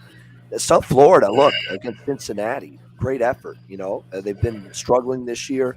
But Cincinnati, they hung tough, 28-24. It wasn't a good spot for Cincinnati. It was definitely a flat spot for Cincinnati. And the quarterback as well ended up getting hurt in that game for Cincinnati, Ben Bryant, and South Florida took advantage of that. So, when I look at this game here, I think it's going to be tough for South Florida to move the ball. That's a good Tulane defense. I actually did lay 12 with Tulane. I like Tulane. Tulane's been one of my meal tickets this year. I was pumping their tires before the year, saying they're over their win total. They're going to be a lot better, and they've lived up to expectations. Great defense. Michael Pratt, solid at quarterback. I like Tulane here to roll a South Florida team that gave a lot last week against Cincinnati, and might be tough for them to have that same kind of effort here. What do you think, Conor Mac? Yeah, I had to. Tulane's been great. This just is a shitty, I think, laying a number like this. It's South Florida, not very good defense, not very good. Tulane wins this game because of their defense. But, yeah, I can't lay the points with Tulane in this spot. I just had to pass. All right, Big Ragoo. Yeah. South Florida at home. I don't want to lay the points. I'm with Conor. I don't want to lay the points with Tulane, and definitely not run into the window anytime soon with South Florida. Even though they kind of been middled with the number against the number. They're 1-5 straight up, but they're 3-3 to the number. So this could be a tricky spot for Tulane to go in there, walk away, not with a win but a cover. But I would have to say Tulane or pass. Boss. Same thing for me. It's Tulane or pass for me. All right, Tulane or pass for a Boss as well. All right, let's go to a James Madison, undefeated this season, straight up, and ATS for the Dukes as they take on Georgia Southern. James Madison opened 10-point road favorites. Now they're up to 13 in some spots here, 67.5 the total. Look, I've been on James Madison every week, and every week they've rewarded me. I obviously keep betting teams that I cash in week in, week out, especially when they have covered every game so far this year. They're a great football team. They really are. They're opportunistic. They're good on defense. They get a pass rush. They force turnovers. Todd Centeio get away from Steve Adazio, and now he's found himself at the quarterback spot. He's been great for this team. The offense is lethal. They can run it. They can throw it. They got receivers. The O-line's solid. It's been a really good James Madison team. I think they can win by 2 touchdowns here. Georgia Southern's going to regress. Georgia Southern's getting too much credit still for that upset against Nebraska weeks ago. Nebraska's terrible. We're starting to see Georgia Southern level off. They lose to Coastal Carolina. They lose by 14 to UAB. They lose as, a near pick 'em against Georgia State last week, 41-33. Defense is starting to struggle, give up big points. So I like James Madison. I think they win by 2 touchdowns or more. And I also like the push up in the total as well. I think it's probably high scoring with these two teams. What do you think here, Conor? We were talking about this, I think, on Monday. James Madison, you've been taking a 5-0 against the number. They just keep rolling. Think there's the problem here now. Now they're being almost 2 touchdown favorites on the road. This is when I start to pump the brakes. I liked it at, kind of 10. It's up to 13, like you mentioned. One thing, Georgia Southern can score. So James Madison better be on the A game. You mentioned they're a great football team. They need to stay on it. They're going to score on Georgia Southern. It's just maybe they're a little lazy today, and this is just a W and not a cover. So it's James Madison or nothing, but I think I'm just going to pass here. All right, Big Ragoo. Yeah, I'm not going to say it's going to be a tricky spot, but if it's a team that's capable to score points and if like Conor says, if they don't bring their A game, maybe Southern comes away with a little cover spot here. But it'd have to be a Madison spot or pass. But Van Treese, what did he do last game? 3 TDs and intercepted 4 times against in the Georgia Southern game. I mean who did they play last week? Georgia State. I'm sorry. So, anyways, yeah, this could be a little tricky spot for Madison if they're not on their game 100% because they have the capability to do it. Will they do it? That remains to be seen. All right. Next up, Boss, what do you think here? Mute. I like James Madison in that one too, but not so much against the number, playing against a Georgia Southern team who they're one of those teams in the conference that do things just a little bit different on offense. A lot of heavy run, a lot of physical play. So they could be introduced to something they really haven't seen before right here, and that could affect the number. But ultimately, I think James Madison walks away with the victory, but I don't know about covering the number. That's why I'm off.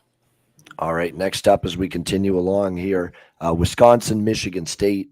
Wisconsin right now, 7-point road favorites, 49. I actually laid the points with Wisconsin. Actually, you can get 6.5, minus 115 at some spots. I laid it with Wisconsin. I saw life and energy and a renewed optimism from that team in their first game with Jim Leonard as the coach last week after Paul Christ got fired. And look, I don't know, Jim Leonard's the magic cure to get Graham Mertz to play well for the first time in his life, because Graham Mertz played well last week, even in that game last week against Northwestern. Now, it'll be a little tougher against Michigan State, but how much tougher? Michigan State has totally fallen on hard times here in recent weeks. They've been dreadful. Defensively, not good. Peyton Thorne has regressed at quarterback. Clearly, they're missing Kenneth Walker in terms of the run game. Of course, he's now in the NFL and looks like he might be starting this week in the NFL as well at running back. So they miss him. I think Wisconsin might be one of those teams where the coaching change really does spark them. It did last week, and it's not like they're playing a team that's got any confidence right now. Michigan State's just been terrible of late. So less than a touchdown. Modest play for me on Wisconsin here. What do you think, Conor Mac? Yeah, I can't play Wisconsin. I know, Northwestern just got buried. They got down. They can't come back.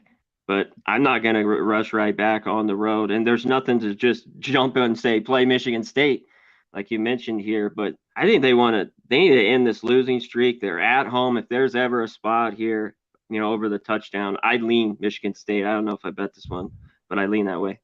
All right. What do you think, Big Ragoo? Yeah, the running game is non-existent no more for Michigan State here. It just kind of went with Walker, I guess, especially the last few games. But, yeah, I kind of agree with Connor, too.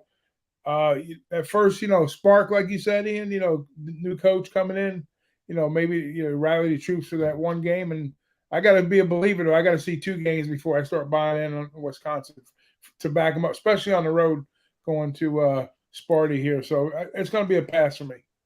All right, Boss. Muted. I like rolling with the home dog in this one right here. I think it's just going to be somewhere in the season where Michigan State cuts on. I think it's just a spot where they can cut on. I'm not too sold on Wisconsin and the new coach.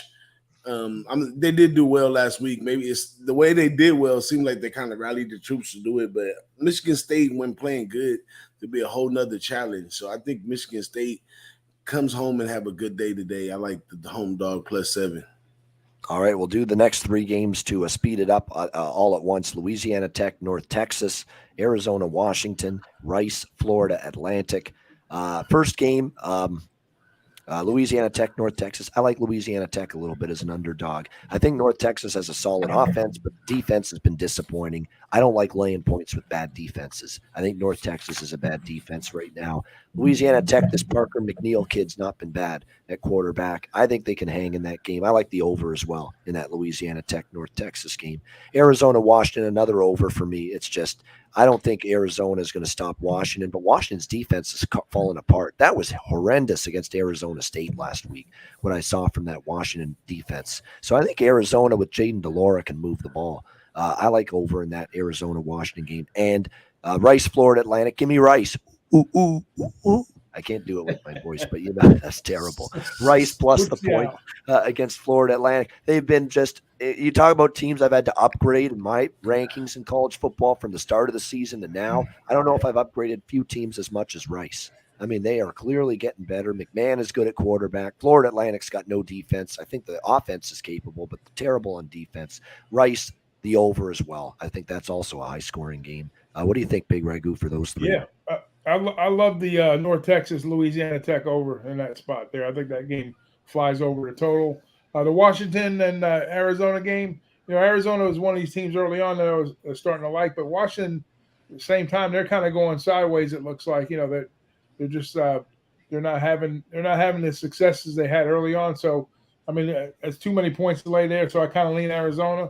And then I'm with you. I think Rice, Rice is in a good spot. I put FAU on upset alert in this spot here. So look out the Owls versus Owls here. I mean, right? We got the Owls versus the Owls. So give me the Owls. The plus battle of the Owls there. But no, it's been great. I mean, 4-0 ATS their last 4 games, and they've got wins against Louisiana Lafayette, UAB. What a win against UAB, and they're off a bye week. Well, both teams are. Florida upset alert too.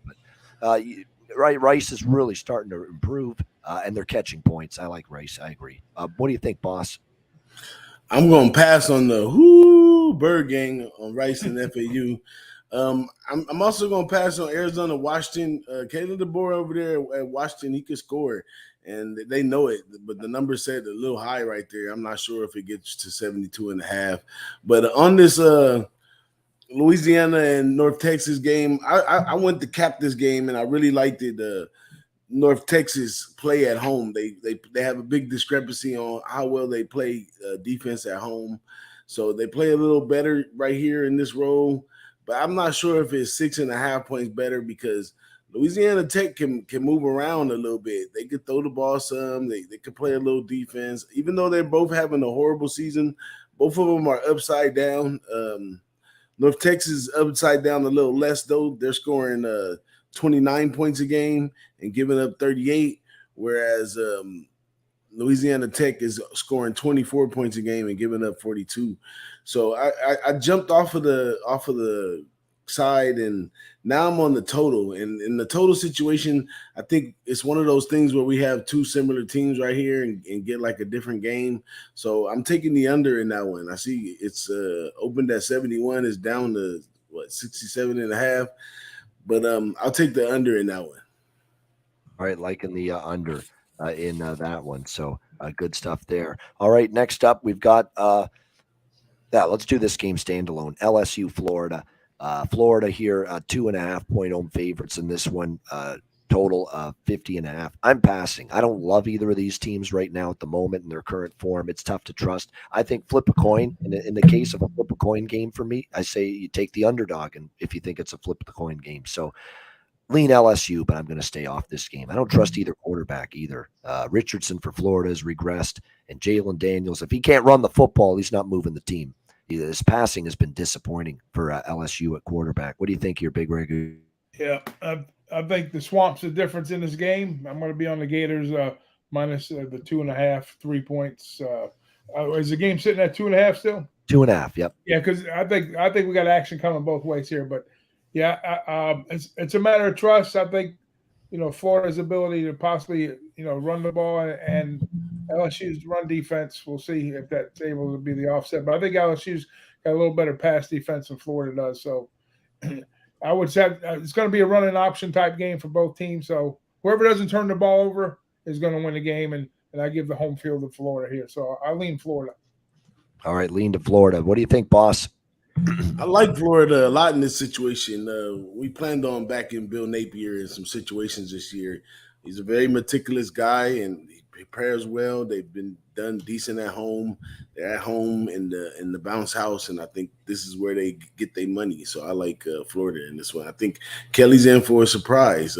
He slipped away, and he's managing games to get by. I think this time he actually has to play a game to get by. I think the Gators get the best of him at home. All right, next up, we've got, as we continue along here, let's do the next three all at once. Arkansas State, Southern Miss, UL Monroe, South Alabama, Utah State, Colorado State. I like Southern Miss laying 4 against Arkansas State. You have a much better defense, Southern Miss. Arkansas State can't stop anybody.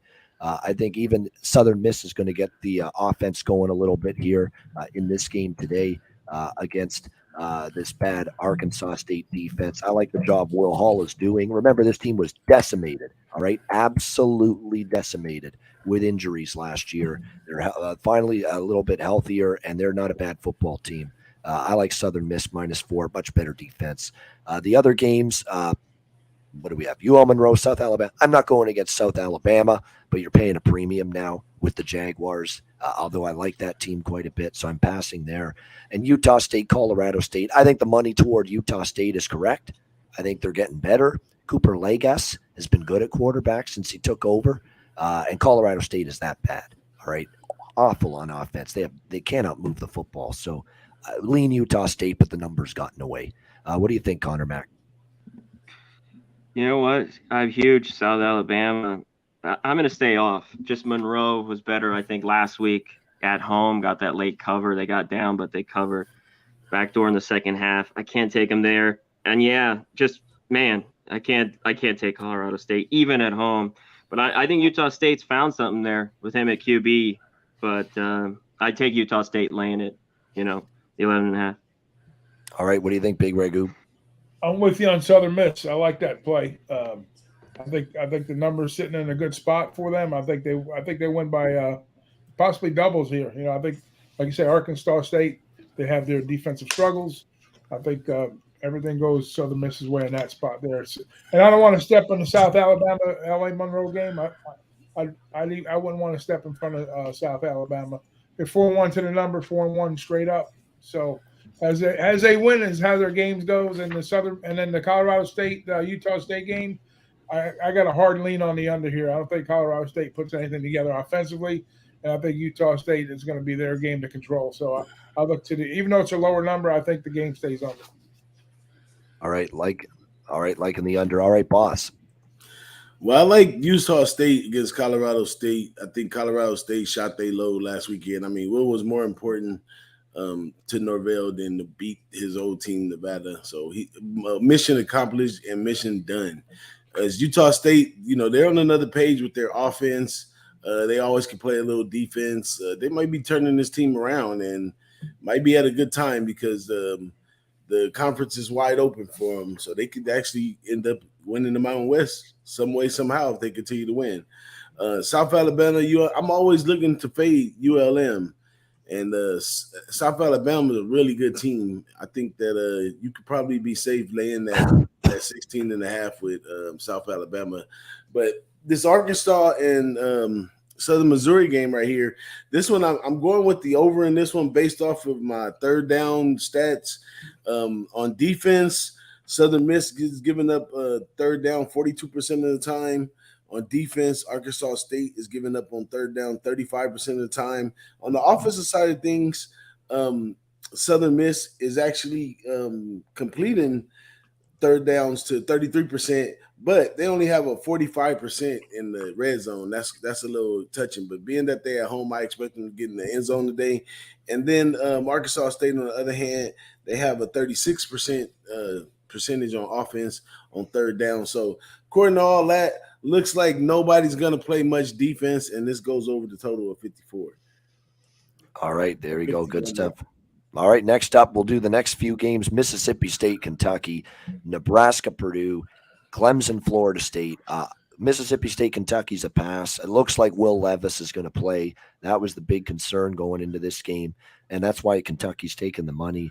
They might win this game, but I respect Mississippi State the way they're playing right now. Too much to go against them, so it's a pass. Great game to watch, but I'm not betting it. Nebraska, Purdue's a pass. I lean Purdue, but I don't want to lay that many. And then Clemson, Florida State. Look, I lean Clemson there. Probably have a small bet on Clemson. I think it's a reasonable price to lay with Clemson here. DJ Uyunglele at 14 touchdowns, 2 interceptions. I mean, let's give him credit. He's played very well here on this season. Much better. Florida State's offense, it's disappointed me the last couple of weeks. Jordan Travis, not as good the last couple of weeks. The offense as a whole, they're going to struggle, I think, against a pretty good Clemson defense. So I lean Clemson there in that one. So those 3 games there, Conor Mac, Mississippi State, Kentucky, Nebraska, Purdue, Clemson, Florida State. Shout out to our guy, Razor Sharp Picks, $20 dono, $500 Congrats parlay. from that big winning parlay yesterday. I'm sure the $20 Killing comes it, man. right from that. Way to go.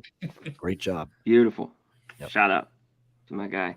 I was on the Cleveland and the Phillies part of that as well, so good to see that. Lost air. Where we at? FSU under Clemson. Yeah, I like the under there. Purdue.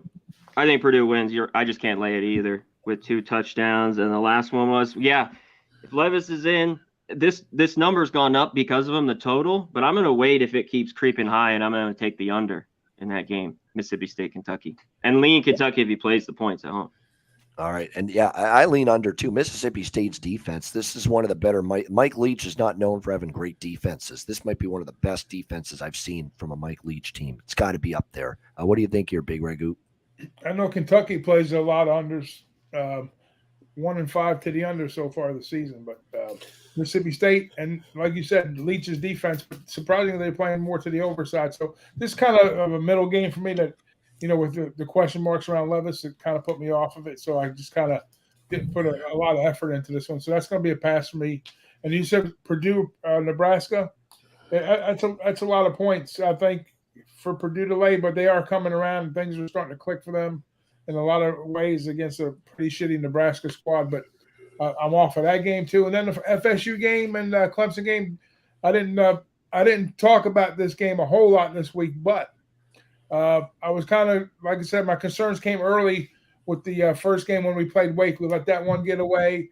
We let the NC State game get away. Now I think it's kind of a matter of a mental game for Florida State. They are playing in Doak.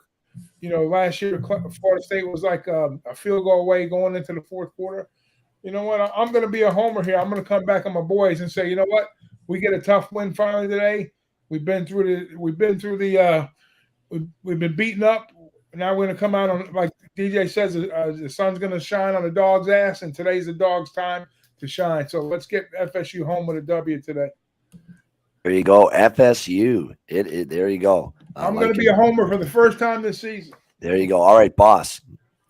Ooh, I'm not touching that game with Clemson now. I was going to take Clemson, but when the FSU man like Big Ragoo come in and say this could be the one, I'm going to stay away from that one. But Mississippi State and Kentucky, I think Leach has his way today, despite whatever quarterback comes in. October's Mike Leach month, believe it or not. And this Purdue-Nebraska game, I'm not trusting Nebraska away from the house. They put on a good show because they were at home. But I think on the road going into Purdue, I think Purdue can win and cover. So it's just below 2 touchdowns. So I think they got it right there. All right, next games we've got here, Memphis, East Carolina, Stanford, Notre Dame, North Carolina, Duke. Probably one of my favorite sides today, laying the points with East Carolina. I think it's a great situation. I know they played terrible against Tulane, but I like Tulane a lot. And I still believe in this defense here for Mike Houston's East Carolina team. And I think they'll show it today. And how can you trust Memphis? That was brutal if you're Memphis. Last week against Houston, they're up 32-19, touchdown, onside kick, touchdown. And they blow it, and they lose 33-32 to a Houston team that's underachieved all year. Brutal loss for Memphis. I don't like where they're going under Ryan Silverfield. I think that program's getting worse. Seth Enigan's okay and the offense is all right, but that defense can't get a stop when they need it.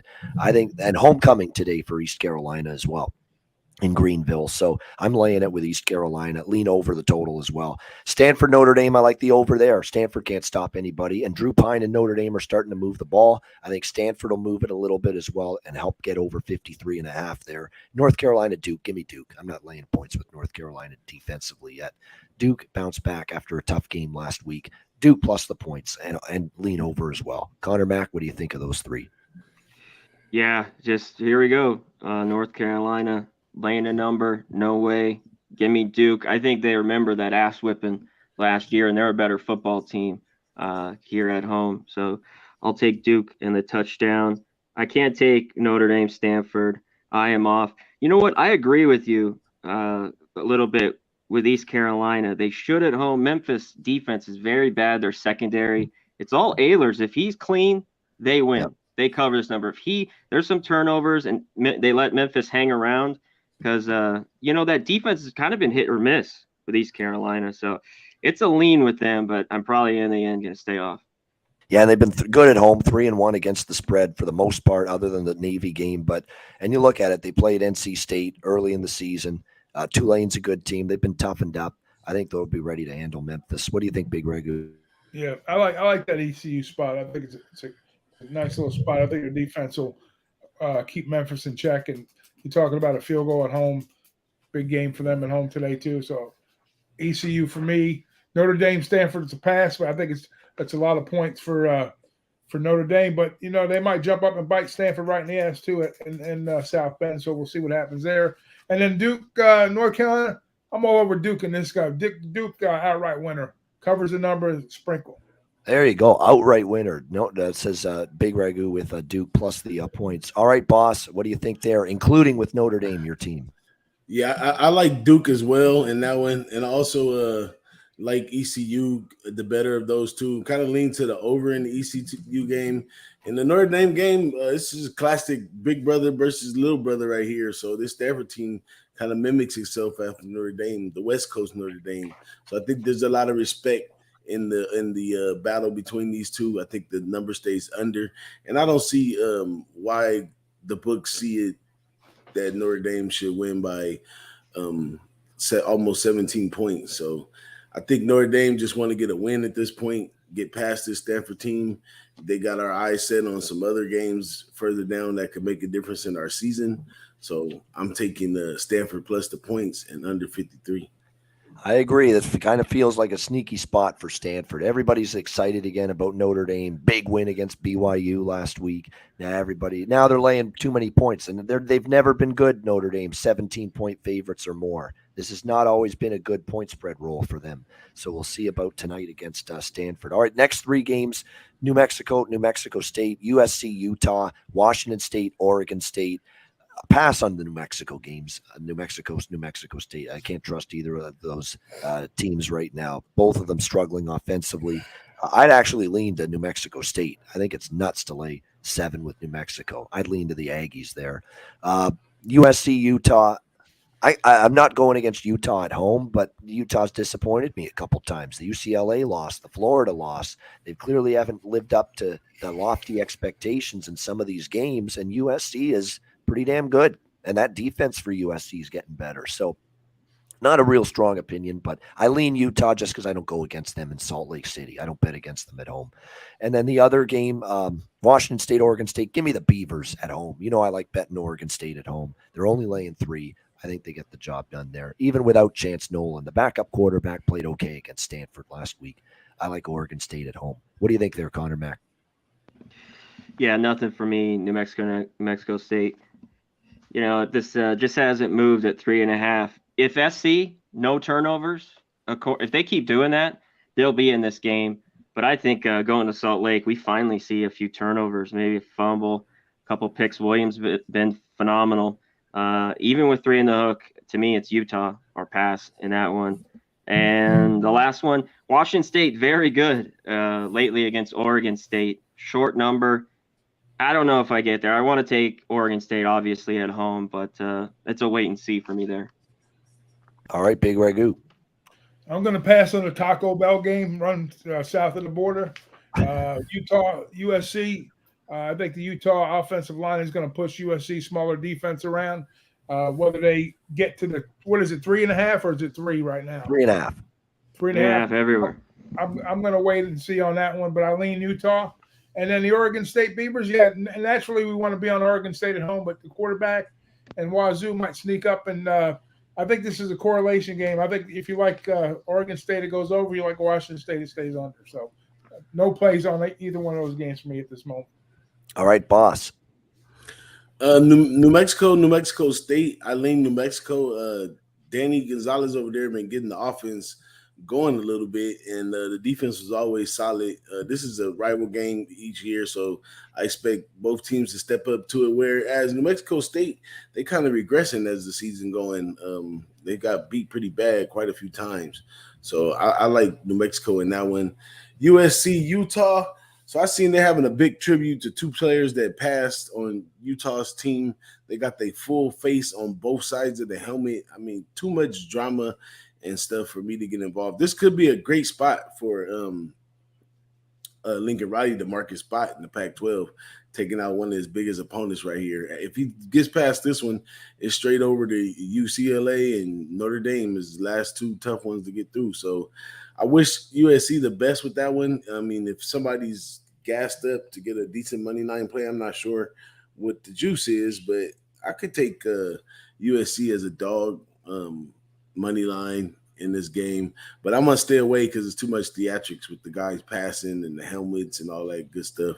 So I'm gonna pass on that one. And then Washington State, Oregon State. I mean, we supposed to bet Oregon State at home, so this is a great chance to bet them. But I really would prefer Nolan in, and I think he's been ruled out totally. So I'm gonna have to pass on that one as well.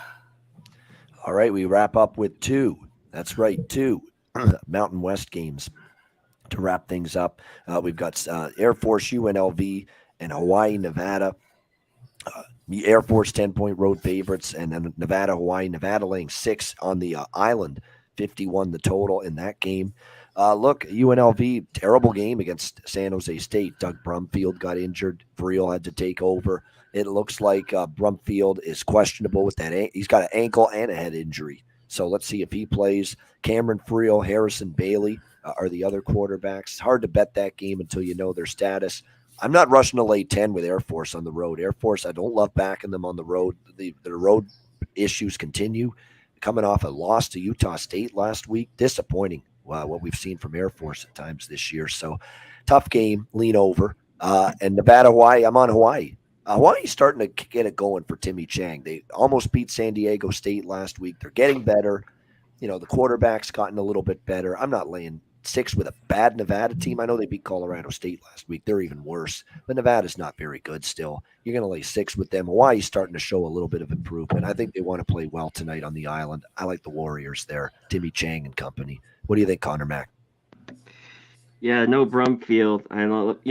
Friel was pretty good last year when he played. He's I don't know, something about him, in the end, they just didn't win games. And UNLV a little bit better this year. So I think they'll be all right. Yeah, Air Force on the road. They just they've been whipping UNLV for years. Last year was ugly. I don't know if I even get on that game. I mean, I kind of want to take UNLV, but the injuries got me to pause. And I'm with you on the other one. No way. Nevada should be laying points. Even how bad Hawaii is, I think they've been improving a little bit. I got Nevada's win total under. I'm going to take some Hawaii money line, of course, as well. So I think they can get it done on the island. All right, like in Hawaii as well. All right, Big Ragoo. Yeah, too bad Brumfield wasn't in. I would love to see that happen with this spot. But I'm just going to play my traditional Air Force first quarters here because I think they're, what does Air Force do them better than anybody else in the country? They run the football. So let's see if they can control the clock, get a score up early, and cash that ticket there. And then I'm with you guys. Let's see Hawaii get one on the island tonight. All right, boss. This Air Force team, they stuck me quite a few times. I really want to leave them alone, but the first quarter angle seems wide open, maybe even first half as well. This UNLV team, if you watch them, they got off to a lot of slow starts. That's not a big deal. They're kind of a second half team. They give you a run for your money, but that's what Brumfield in. It's going to be difficult without Brumfield. And then with an option offense like Air Force and a coach like Marcus Arroyo, basically, if you look at the history of when he's been there and playing there for us, it just doesn't match. Like either you can cover the option or you can't. So I don't think that he can really cover the option. I think I got faith in Air Force covering, until I got hit against Utah State with the first quarter, first half, and full game. I would love to take that again with Air Force right here, but I'm just going to stay off because I'm injured. I'm hurt. I don't want to keep throwing money in the trash and stuff like that. But if my honest opinion, I think absolutely Air Force comes in there and handles business in the first quarter. They get away first half. UNLV tries to come back in the second half, and Air Force catch them slipping and put it, cover the total. But I'm gonna leave it alone altogether. This Nevada-Hawaii game, I think as much as you guys would like Hawaii to get a win on the island at 11:59 p.m. Eastern, I think that they're more susceptible to get an over on the island this time. So I like the over 50 in the Hawaii-Nevada game.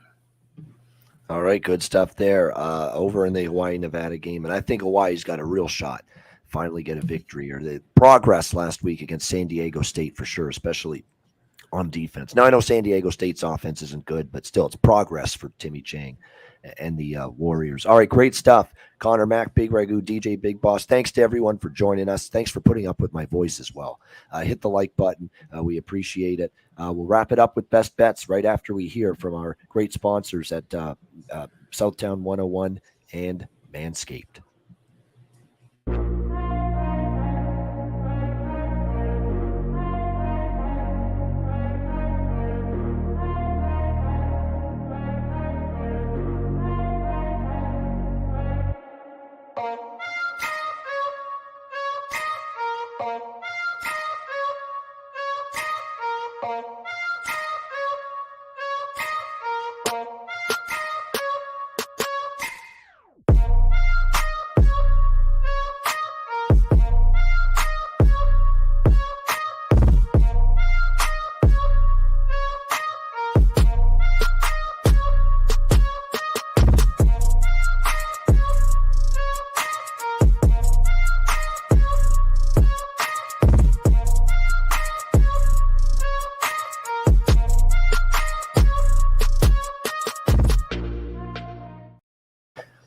All right, Southtown 101. When you're in San Antonio, Texas, stop in. Great food, drinks, live music, DJs, karaoke, and manscaped.com. Use promo code PUBSports. All right, best bets to wrap it up for this Saturday college football Pub Hub show on Pub Sports Radio. Make sure you tune into Dabby Cab. We've got Penn State, Michigan live stream coming right up.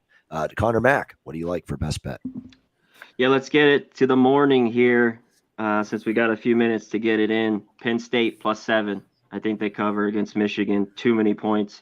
And I'll throw one over. I got to be on this over all week, 68. As long as I thought it's going to get in the 70s. TCU, Oklahoma State, over 68. As soon as you said 68, I knew he was talking Oklahoma State, TCU. Yeah, totally agree. Yeah. So a couple of best bets there. Over TCU, Oklahoma State, and Penn State +7 for Conor Mac. Best bets. Big Ragoo, best bet. Best bet of the day, I'm going to the Maction, baby. Western Michigan, Ohio, over the number.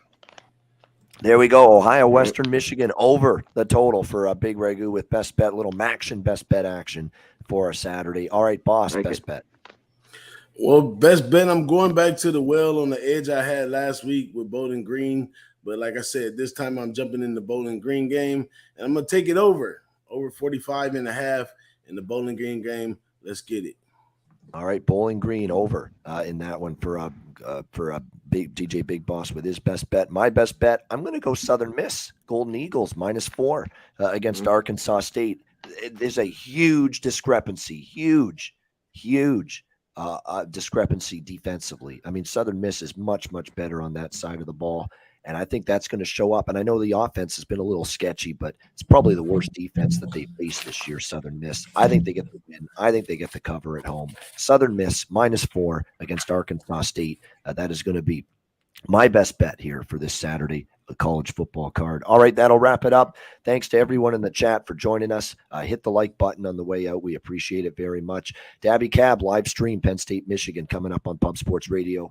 Make sure you tune in for that. NFL Pub Hub tomorrow, Sunday night and Monday night football live streams for NFL as well. Make sure you check all that out right here on Pub Sports Radio. Oh, an NBA Pub Up is going to start Monday, 4 p.m. Eastern as well. We get the new season going. Looking forward to that. For Conor Mac, Big Ragoo, DJ Big Boss, I'm Ian Cameron. Have a great Saturday. Enjoy the games and good luck. And we'll see you again next weekend on Saturday for another college football Pub Up show right here on Pub Sports Radio. Welcome to another edition of The Barking Dead. Welcome, everybody, to another episode of EPL on Class is in session, hitting the books on Pub Sports. This is another exciting edition of the main event on Talking